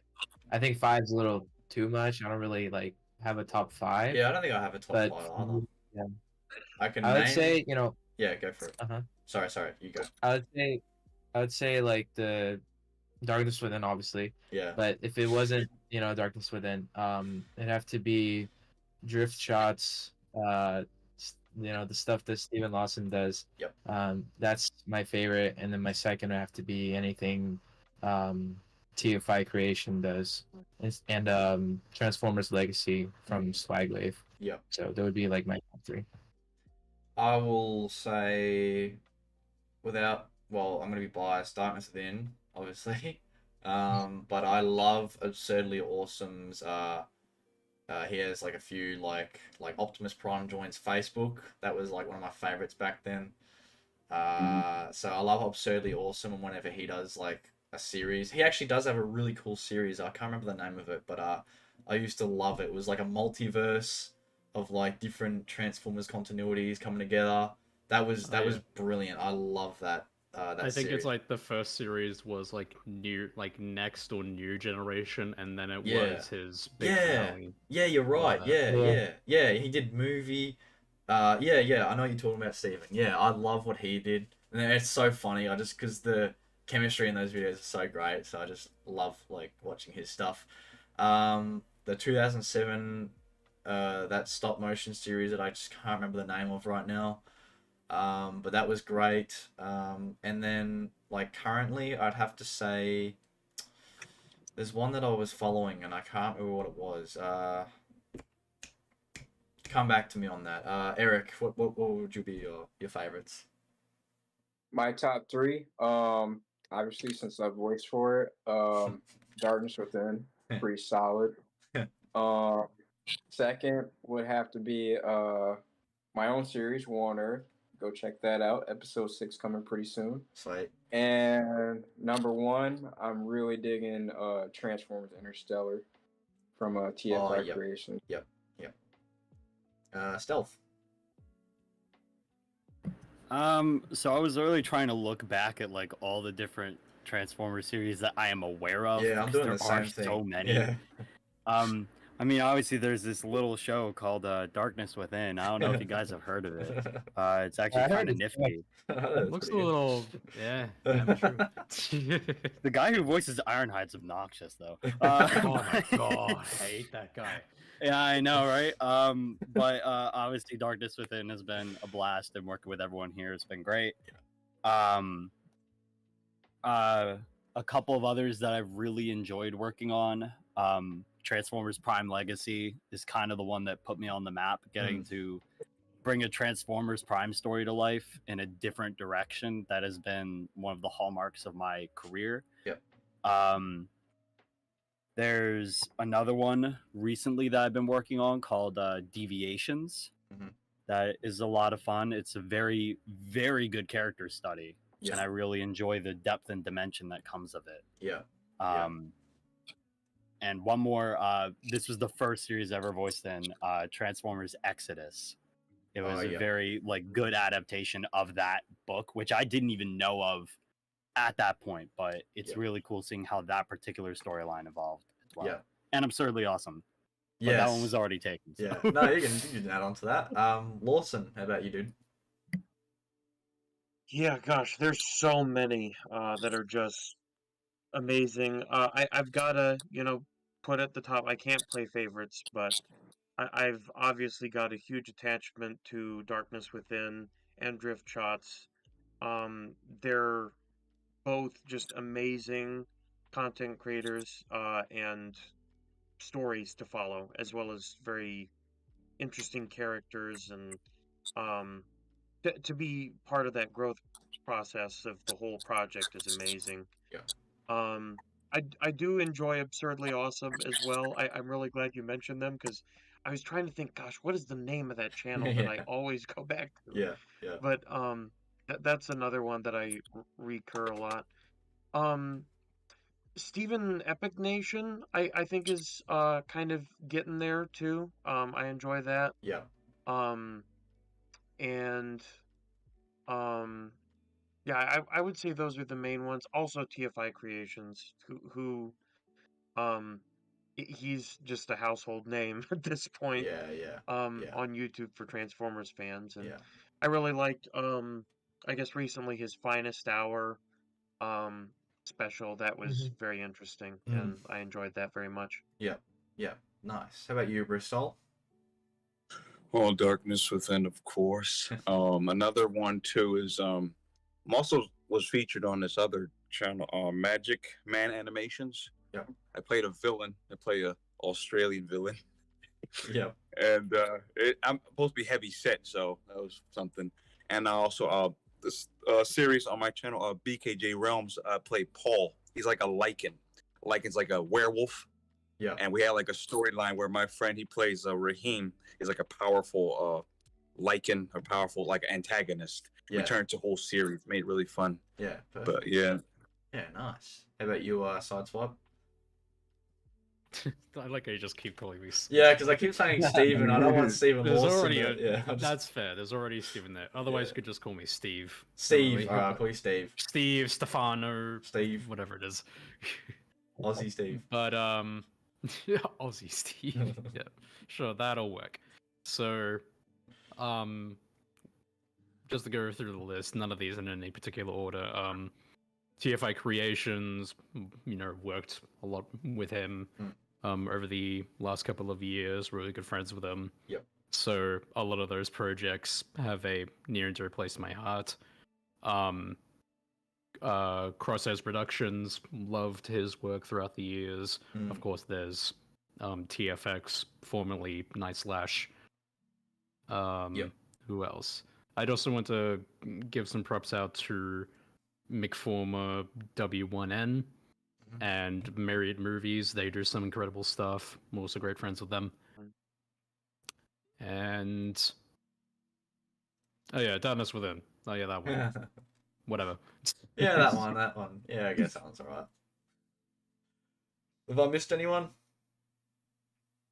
One I forgot to mention just real quick, Grant Pierce Lesnar films. He also does some very cool ones. Yeah. I have occasionally voiced in, and they're fun. Yeah, and to finish mine off, Lumican. He does the Megatron versus Megatron versus Megatron, Bumblebee versus Bumblebee versus Bumblebee, and he does. Yeah, he's done a really good series of that. I really enjoy that. So yeah, what else you got for us, Spectro? Or pick a juicy question. I gotta add one more. Okay, go for it. I gotta add one more series. Was I forgot the name of the series. It's been so long. Last time I saw it was I don't know, 5th grade, 4th grade. It was by Crosshairs Productions. Yep. It was the Transformers Prime, like where the Autobots are like the bad guys and the Decepticons are actually like the good guys. Like Yeah. that was like a core memory for me. So Yeah. yeah. Yeah. Nice. And I guess I mean this question kind of asks for a spoiler, so we can't really answer it directly. Marvelous Prime from Instagram is asking, what's your favorite scene from this episode? I don't think we can really talk about that. Yeah. So I guess I'll rephrase the question, like, you know, what's your favorite scene from like a previous episode? Okay. So Mitch. Mine would be the big fight from DW3. It's probably my favorite scene. Just I love watching that. How about Eric? Hot Rod being badass, infiltrating the Decepticon HQ to rescue his boy Bumblebee. Nice. I respect that. Nice. How about you, Lawson? Yeah, I gotta follow your example. The big fight, all the carnage, all the sacrifice in Darkness Within 3 was just so intense, and I loved every second of it. Yeah. So. Nice. How about you, Stealth? If we're gonna go for comedic scene, Farm. Yeah. But if we're gonna go for action scene, obviously the Captain America Civil War-esque fight scene with all the Autobots against Nemesis Prime. Yeah, like nice. I don't know if you can top that, to be honest. Yeah. But maybe next episode. Yeah. Yeah. You'll have to see DW5, and if that doesn't impress you, then DW6 might top it. So yeah. How about you, Bristol? When Bumblebee gets his voice. Nice. That was epic. Yeah. And my other favorite part is Nemesis Prime. He says, "You Autobots are getting on my nerves." Yeah. Oh yeah, and 5. Yeah, the teaser. Yep. How about you, Steve? The scene where all the Decepticons watch Starscream getting beat up. Yeah. Just Megatron just sitting there going, he's like, "Let him keep going." Yeah, I like that too. How about Lachlan? I don't know if you have a favorite scene, but if you do, I would say I really loved the fight scene between like Autobots and Nemesis. Yeah. That was awesome to see. Like that action scene was so good. The big fight. Yeah. How about you, Spectra? Yeah. Obviously, you know, the big fight from DW3, that's like, you know, kind of a no-brainer, you know. I'd say like Optimus versus Bumblebee. I think, you know, I don't think it gets a lot of credit. I think it's, you know, it was really good. And that's where I got to work on, you know, the facial expressions a lot more and really like improve on my skills. So I think that one has a special place in my heart. Yeah. So I've got a couple I was questions. gonna add to that. Yeah, go for it. Yep. Oh, sorry, didn't mean to interrupt. I was just gonna say, along those lines, the Ratchet death scene, was very intense. Yeah. And that was a fulfilling but challenging scene, you know, to be a part of, and I guess my character guilty for. Yeah. So you know, to kind of carry that weight. Yeah. And Ironhide, you know, yelling and, you know, screaming, you know, in pain. That was also a really impactful scene. Yeah. But Stealth, you did a really amazing job. Yeah, you did. I was gonna take that, pass it right along. I was gonna say Steven and Alex did a great job with Ratchet. Yeah. Like with Ratchet's death. Yeah. Well, some really good performances all around. Yeah, there is. Seriously. I actually wish Alex was here because I'd love to hear some of his answers as well, but unfortunately not. But I was gonna add on to a couple questions that I've got to answer here real quick.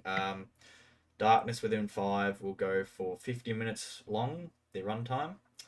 So that's pretty similar to DW4. That's including credits as well.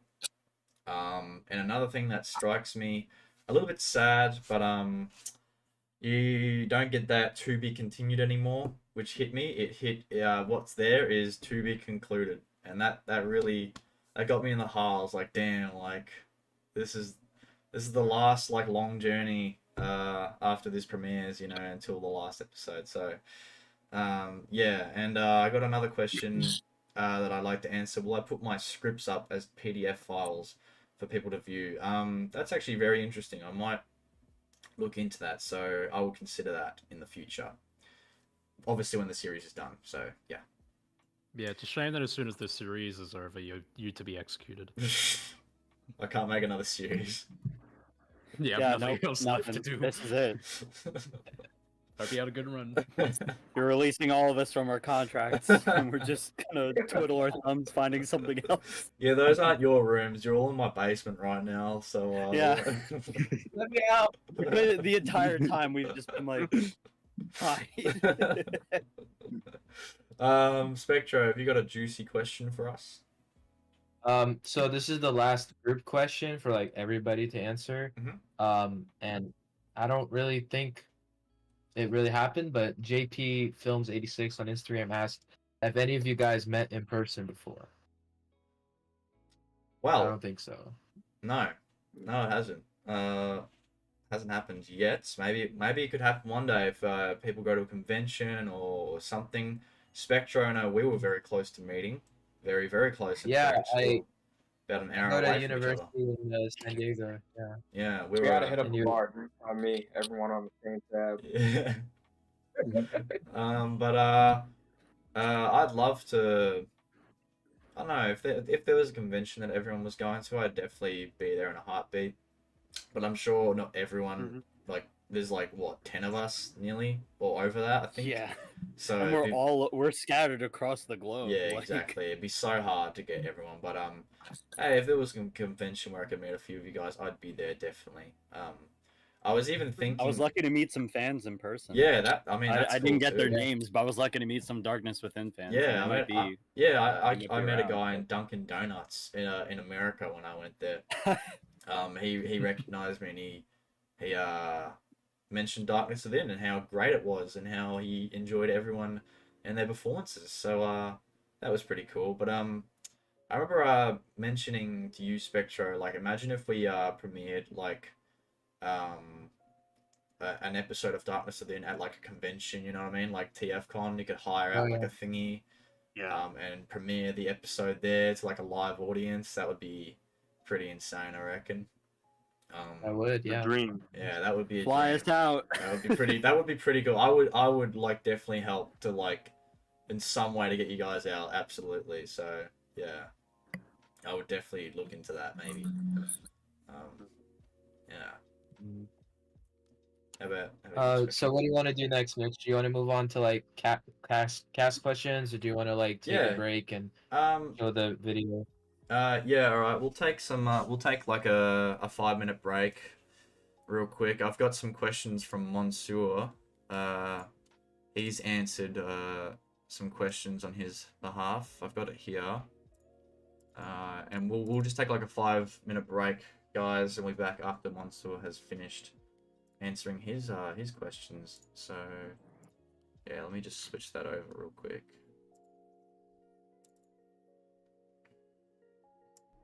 Hi, my name's Omni the Leader, and I play Stinger in Darkness Within, and I'm here to answer your questions. I'm very tired, but I'm doing it for you guys. Who or what inspired you to work on this project?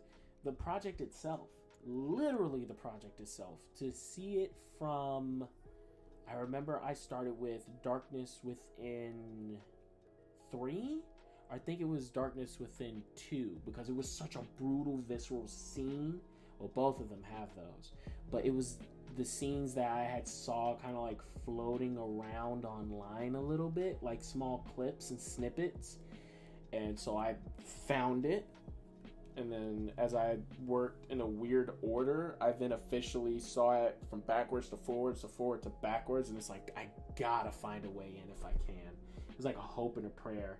And that hope and a prayer worked. Favorite character in the series? Mine. Hands down. Stinger, because it's a bias. But outside of Stinger, I will say... I almost said Stinger. But outside of Stinger, I will say Optimus and Nemesis, Megatron, Starscream, Ironhide, Crosshairs. I don't know why I couldn't think of his name at the moment. But Crosshairs is another one of those favorites that grew on me as the series went forward and continued. Even if they kind of came later in the game, the whole group kind of... The Autobot cast ended up really working as this small little armed unit, and then the Decepticons, though there's so many of them, you get those small moments to get a hint into their personality, and it just grows. But yeah, those are my favorites that I have in the series.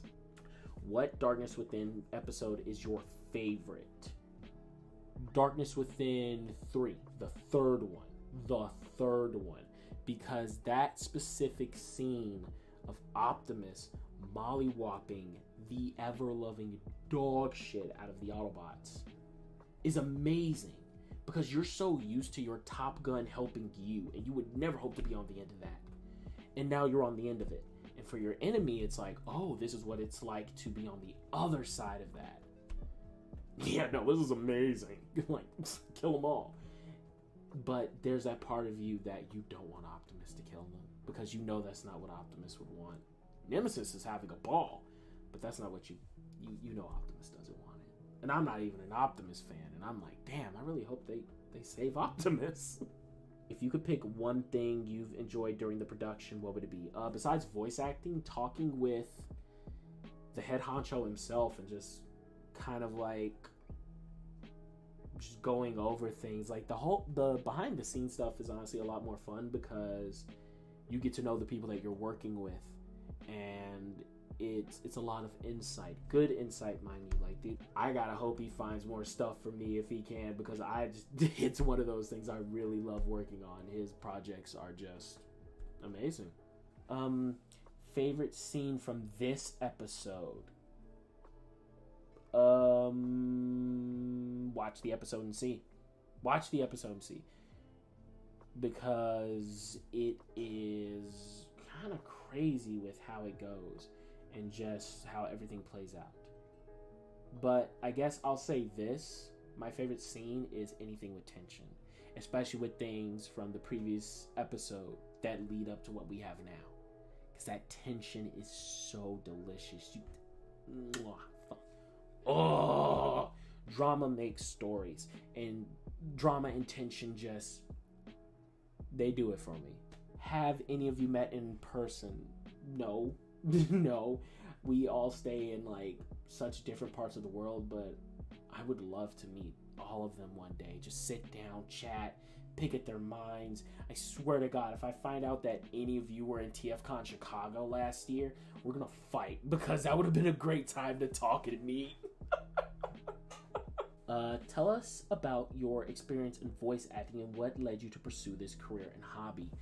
That's such a hard one, because for me, my experience in voice acting was just doing silly voices like everyone does, and then that one person who your first audition project went to took a chance on you.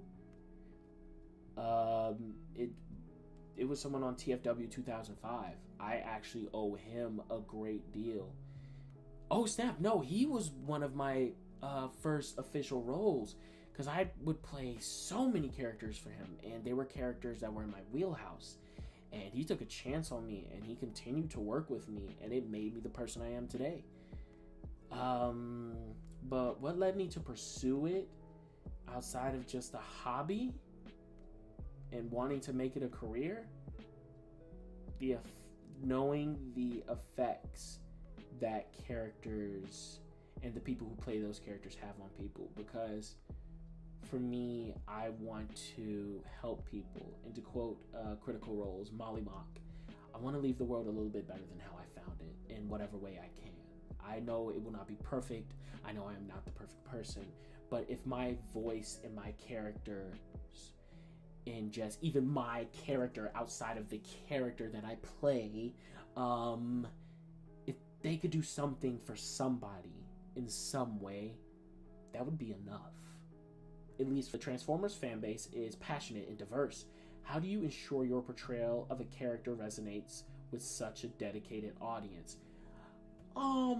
For this project, I got lucky. Stinger's not used for anything. He barely has half of a personality. But this version of Stinger takes what you kind of expect and know and puts a nice twist on it. So it's a matter of knowing your character. and then just taking direction and making sure that whatever you're doing justice by the person who's taking a chance on you, and then also just knocking it out the ballpark. Everything else will fall into place like it's supposed to. What is your favorite thing about the characters you play? Again, I only play one guy, but I love him for his motivations.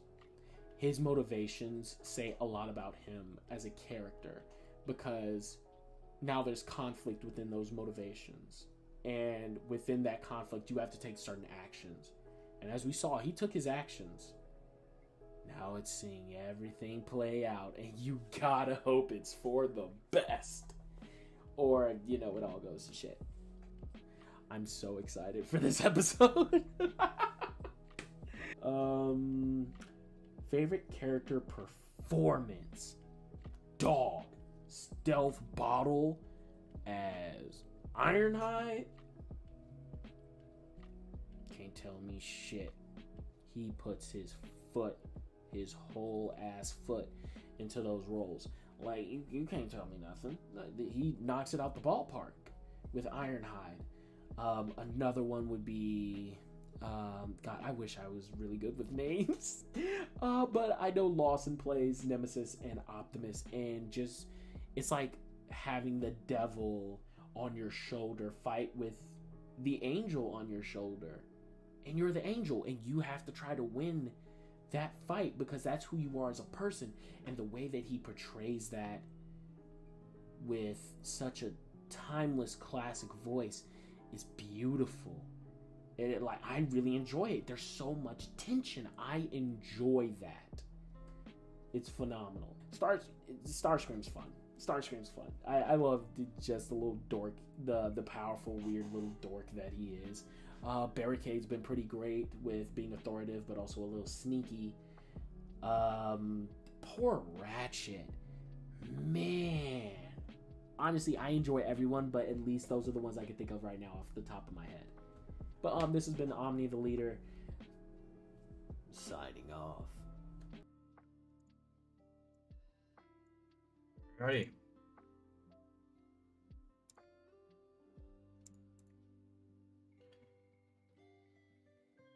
Sup, lads? We're back. Well, I'm back. Happy birthday to Russian VR. And yeah, guys, ask some questions in the chat, and we will be answering them, or whoever joins back will answer them for you guys. I don't know what happened to the Discord. I don't know what I did, but I hope I didn't stuff it up too badly. But yeah. Is anyone else back? Bristol, Steve's back. What's up? We got Eric. Yes, Bristol's here. Hey, got the guns Yes, out. sir. I dig that. You Hell doing? yeah. What's going on, man? Oh, you're the wolf. I got the wolf. The wolf is Werewolf. on. Hell yeah. That's so good. Yeah, I hope you guys enjoyed Mansoor Stinger's questions. Very happy that I'm upset that he couldn't join, but that's okay. We got him in here still. God, it was such a blast, though. Yeah. I'd like to ask. We got a good question here in the chat by Fate Lift 1987. What was the hardest take you've done? Okay, let's maybe exclude 5 because that'll be spoilerish. But what was like one of the hardest lines you've had to deliver in the series? I'll start with Stealth. He looks like he's got one. Honestly, I can't even boil it down to one line at this point. It's just anytime I have to scream. Yeah. Anytime like Ironhide is just like gutturally like yelling, it's just those takes just quite literally take so much out of you to do. Yeah. But yeah. Yeah. It's so cool though. Yeah, nice. Get some anger out, right? Yeah, nah, you're right. Same with me. Like when the hardest ones were, most of mine are screaming, and they were definitely difficult. I had to like just try and change my pitch, try and like, because like to me it sounds like me, and I don't like hearing myself, so I try to make it sound as different as best as I can. So I just try to like, it's just, yeah, I fully get that. Bristol, how about you, man? You look like you're thinking of one. It was, to be honest, it was actually had fun because I was experimenting. Like because yelling, you're like, okay, which version do you want? Like panic yell or angry yell? Yep. But it worked out well. Yeah. It was. I enjoyed it. No challenge. I enjoy it. Yeah. Yeah. Perfect. How about you, Eric? Hardest line?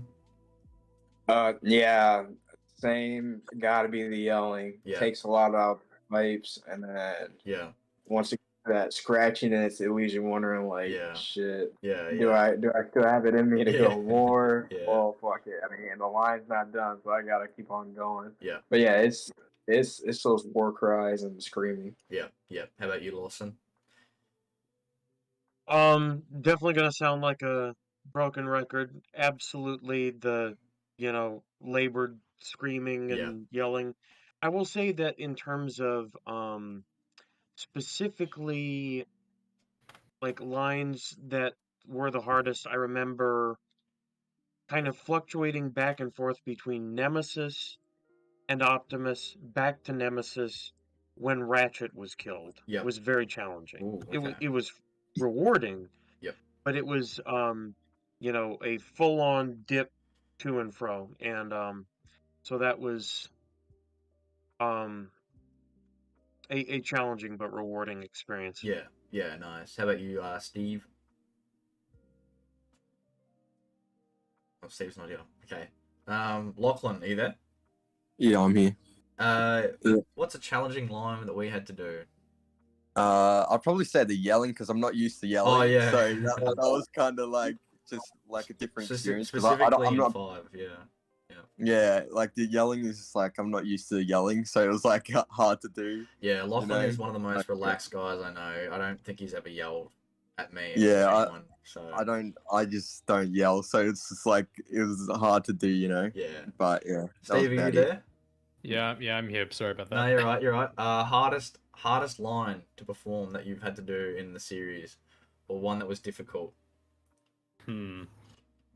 I'll certainly say that there were a couple of tongue twisters here and there. Yeah. Some of those I did leave in the final recording. Yep. And yeah, other than that, it is basically just yelling. Yeah. Especially when I have to, whenever my parents are like knocking on my door, is like, "You okay?" And then it's like, "Yeah, I'm fine." Yeah. Just letting out some stuff. I've got a question. Actually, Spectre, do you want to answer that in some way? I mean, I didn't really. Maybe like hardest I didn't like shots? record anything. Oof, man. I mean, certainly in this one, there are a lot of shots that are very, very complex and difficult. We shot in 4K this time. We tried to like up the quality a lot more from DW4. So instead of shooting 1080p, we shot Mitch shot in 4K, and then I edited in 4K. What I kind of forgot was that I have a MacBook, so I'm not really like the most advanced in terms of tech. I like my MacBook just couldn't handle the 4K, but to the point where like it would just turn into a jet engine 24/7 and just never turn off. So it's like Starscream was in my room or something. Yeah. So so I think, I mean, from a previous episode, I can't really talk about this one. I think the hardest one probably would be that shot in DW3 where like all the bots are just going at it on Nemesis Prime.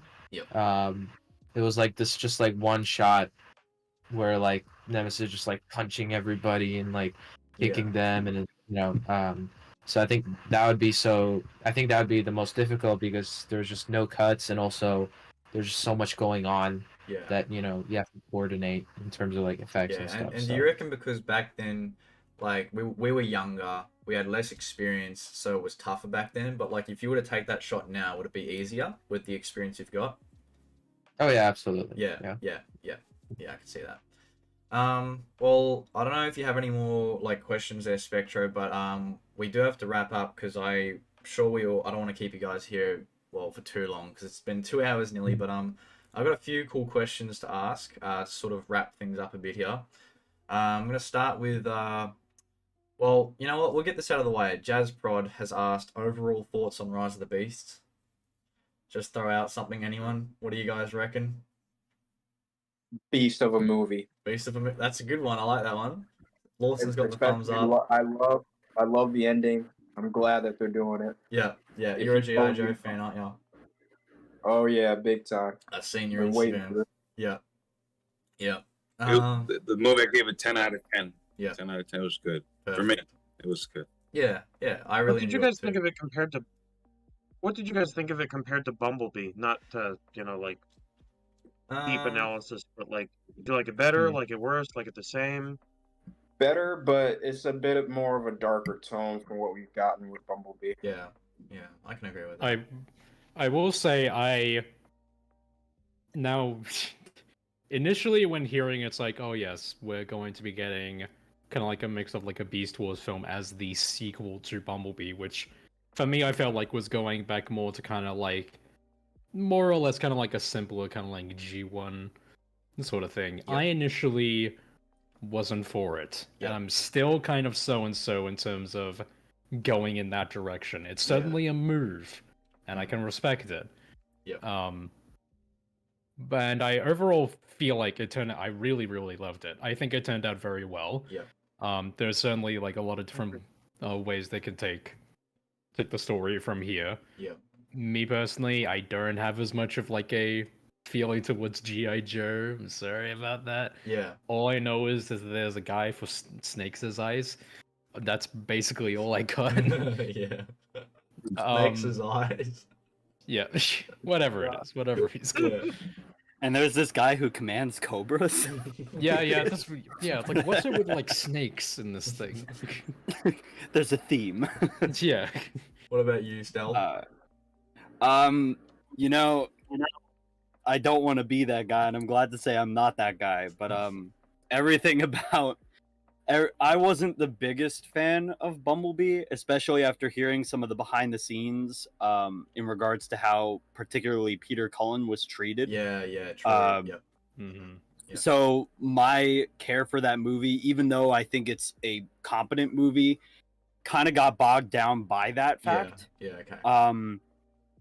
I wasn't necessarily looking forward to Rise of the Beasts because I'm not the biggest fan of Maximals and Predacons. That I'm just a truck over monkey kind of guy. Yeah.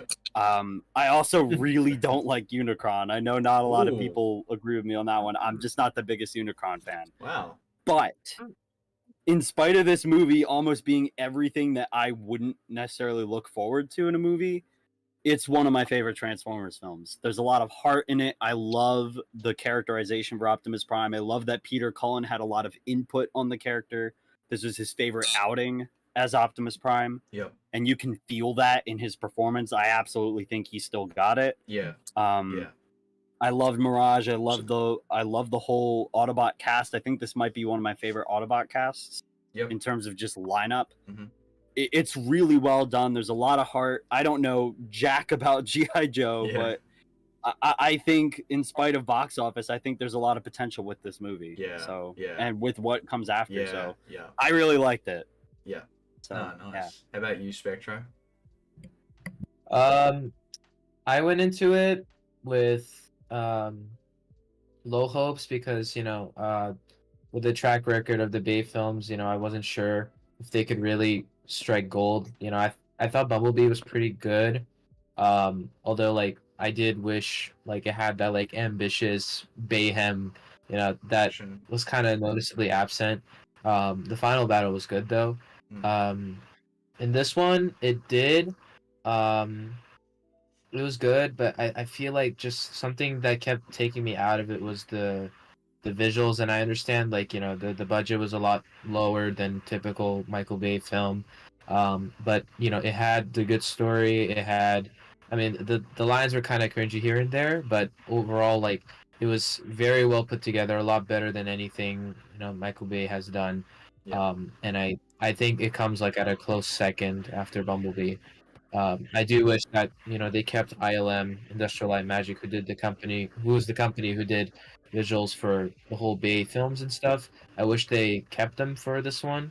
I think they switched to the one that made the Lion King movie remake with Disney. Yeah, So it was a I do wish scheduling conflict with Avatar, I think. yeah. Also, like Marvel's always like up, trying to steal them away too. So they were pretty busy. So I mean, unfortunate, but it still was. I liked it. Yeah. It's a good note that I felt like Optimus's movements were kind of janky in the film. Yeah. That was something I particularly noticed with the VFX. Yeah. But there were some really good shots at it. Yeah. I think I what absolutely. happened. Oh, you go. Yeah, ahead. go ahead. Go ahead. You go. Okay, all right. I was gonna just add, like, I read somewhere that ILM gave this new studio, like, they gave them the 3D models for all the characters, and they had their like rigged skeletons and everything. But I think this new one they couldn't figure out how to use it, so that might explain the jankiness because they had to like re-rig all the characters and with the posable joints and stuff. So yeah. Yeah. Lachlan, have you seen it? I have not seen it, so I can't really say anything all about good. that. Sorry, go on, Steve. Yeah. Get him out of here. Now, just speaking about Optimus, initially when seeing like some of like the earlier like concept designs, and especially in like in the first teaser when the CGs wasn't like totally there, of course it's like roughly like around like first second draft of it. Yeah. I wasn't a fan of the Optimus design. Having now seen the movie fully rendered and everything, and have recently just got the studio series for it, I absolutely adore this Optimus design. Yeah. There could be maybe just a little bit more red around the abdomen, but I kind of like how it also like breaks it up between the chest and the arms. Yeah. So I think it's now probably my definitive Optimus design for live action, I think. I get that. Will say though, not the biggest fan of his DS blaster. I made a tweet, an X about that quite some time ago about how large it is. Yeah. What's it called? I've got it here actually for stealth, and I was gonna say I think I understand the colors. I think how it breaks up the colors, it kind of makes you appreciate the red and blue a bit more. Like, I don't know if that makes sense a little bit, but it's like when you break up the colors a bit, it actually makes you sort of catch on to those red and blues a little bit more. But makes them stands out. Yeah, I totally get that. Yeah. Where is it? I had one question here. Oh yeah. Okay, so given the length of the scripts that I send you guys, how long does it take to do a session? Like doing doing the lines and stuff like that. Like, does it take hours? Is it quick, or do you spread it out? I don't think I need to really answer how long it takes me to film, because it's been just about over a year since we started production. But I'll give it to you guys.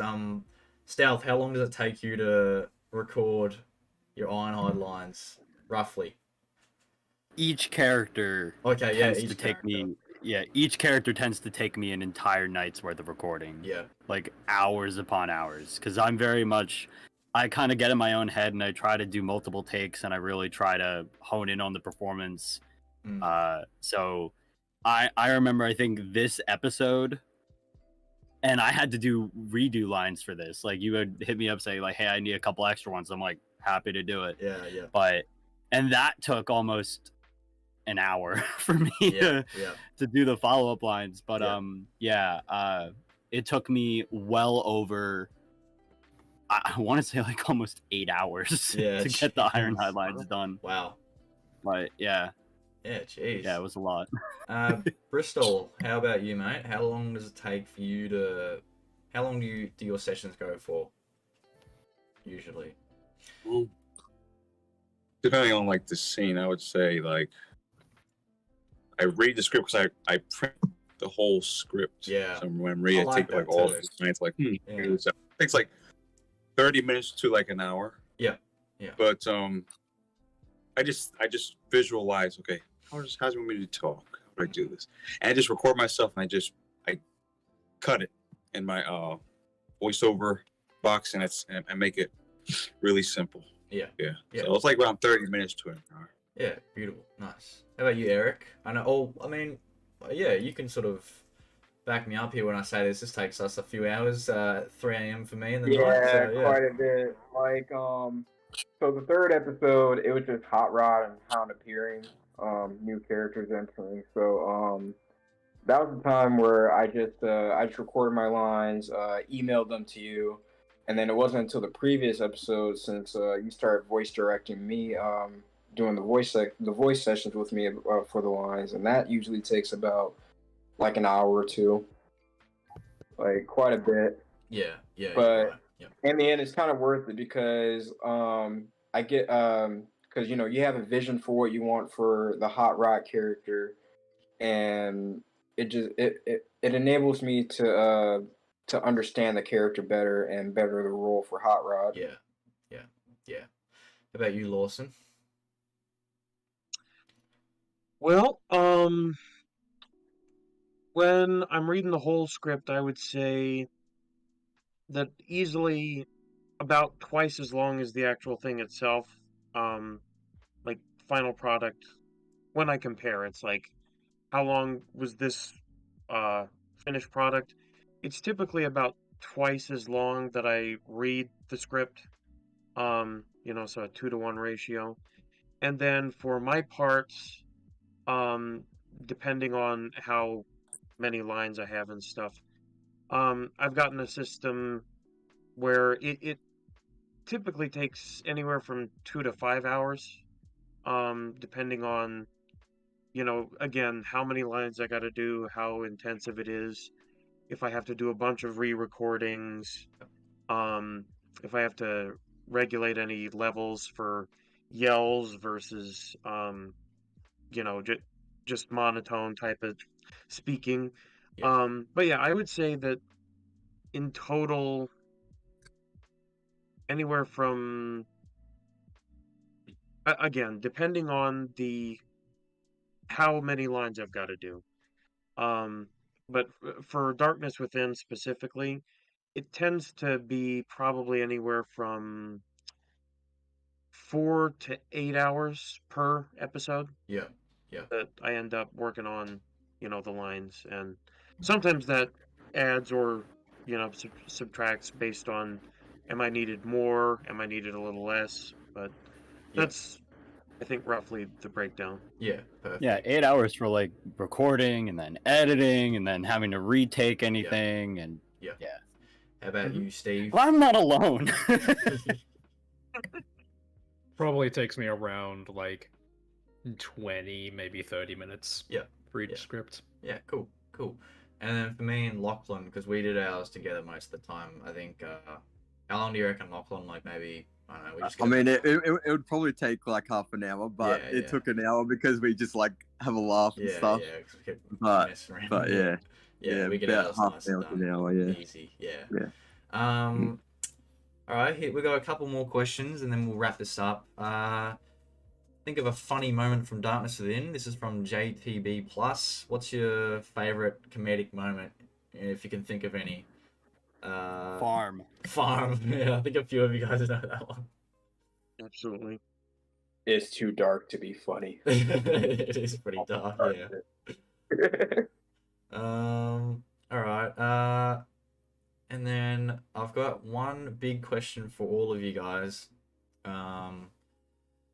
Would you guys be down for a remaster of the first Darkness Within, and we give the entire series more of a backstory and more of a build-up, and would you guys be down for a remaster sometime in the future? I'm not saying straight away, but hey, if we're all on board, then we'll do it.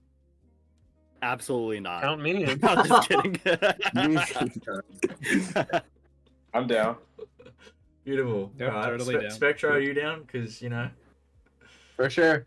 Yeah, beautiful. He's like, new MacBook first, then we'll do it. Yeah. All right then. Well, if you guys had to, I don't know, if you guys, we'll sign off, I guess, one by one. But maybe just I don't know, any final any, I don't know, final things you want to say to the viewers before they watch the latest episode, and then tell the viewers where they can find you as well. Bristol, we'll Well, I start with think. you. Oh, yeah, go ahead. Go ahead. Sorry. We can, cause I have another channel. It's BKJ Realms. Z is at the end. So BKJ Realm Z. Yep. Realms. Yeah. Yeah. All right, Eric. Yo, what's up, YouTube world? I'm Eric Tron. You can find me on Instagram, TikTok. If you find the symbol and type in Eric Tron, that's where you'll find me. Beautiful. Stealthbot, any final words before the premiere of DW5, and where can they find you? Yeah, yeah, so the name is Stealthabot. I know a lot of people call me Stealthabottle, and it's fine. I get it. I did it to myself because I used my Italian family name spelling. But anyway, you can find me at Stealthabot across all my social media. I do have a link tree where you can find it all, but I'm most active on Instagram, YouTube, Threads now, Twitter. Yep. It's called Twitter. Yeah, I still can't get over that. Yeah. All of it's, you can find me at Stealthabot and all the other stuff that I do that way. Perfect. Spectro. I was gonna say maybe you can show it at the end, like the VFX breakdown stuff. I mean, it doesn't have to be right now. You can do it after, like as the stream is closing. Yep.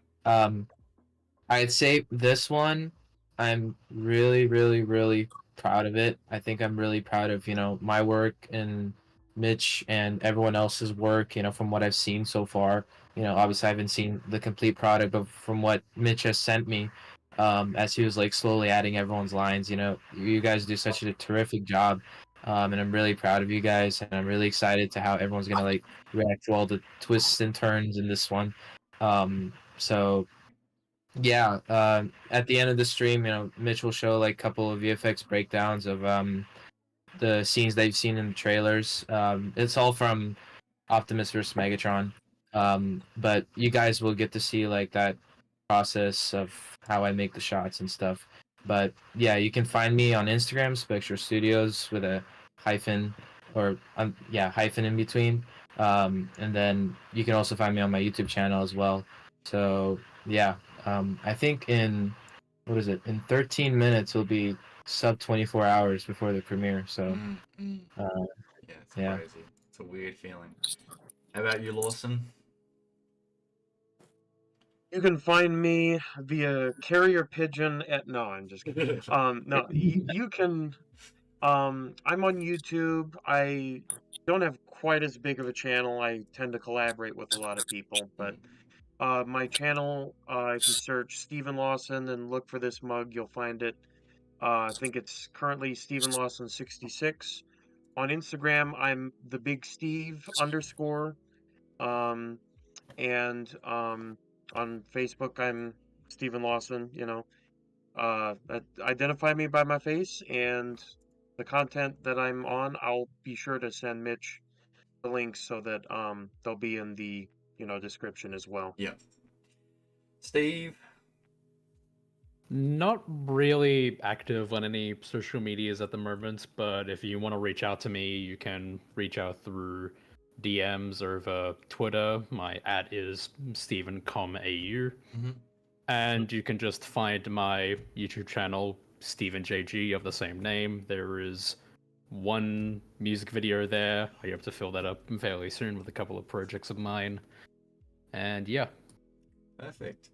And Lachlan, I know you don't really like promoting yourself. I'll just say, get excited for DW5 because I've seen like a fair bit of it, and it's something else. It's so good. Like, get excited for it. Perfect. And you can also find Lachlan on his YouTube channel at Xerxes. We have a lot of stream highlights on there. So yeah, don't do that. No, you can do that. All right. I want to thank all you guys for joining. Hey, Spectro, I'll make it up to you. How about we make your VFX breakdown a dedicated post or something like that? We can do like a voiceover or something like that. Sure, sounds good. Get some more attention on it. I want to thank everyone, all you guys, for joining the cast. I really appreciate another long journey and build up to this next episode. I hope you all enjoy it. I hope to see you guys all, I don't know, posting about it or talking about it. We'll you know, get back and chat sometime soon. And yeah, look out for the last script whenever that comes. So yeah, enjoy tomorrow and embrace it, lads. Thank you all for joining. Thank you to the viewers who stuck by the entire time. It's a bit of a dedicated job right there. It's been 2 hours and 20 minutes, so it's a good time to probably wrap this up. Thank you guys, Bristol, Eric, Delthabot, Spectro, Stephen Lawson, Stephen JG, and Lachlan or Xerxes for joining. Appreciate it, lads. Yeah, signing off. See you tomorrow.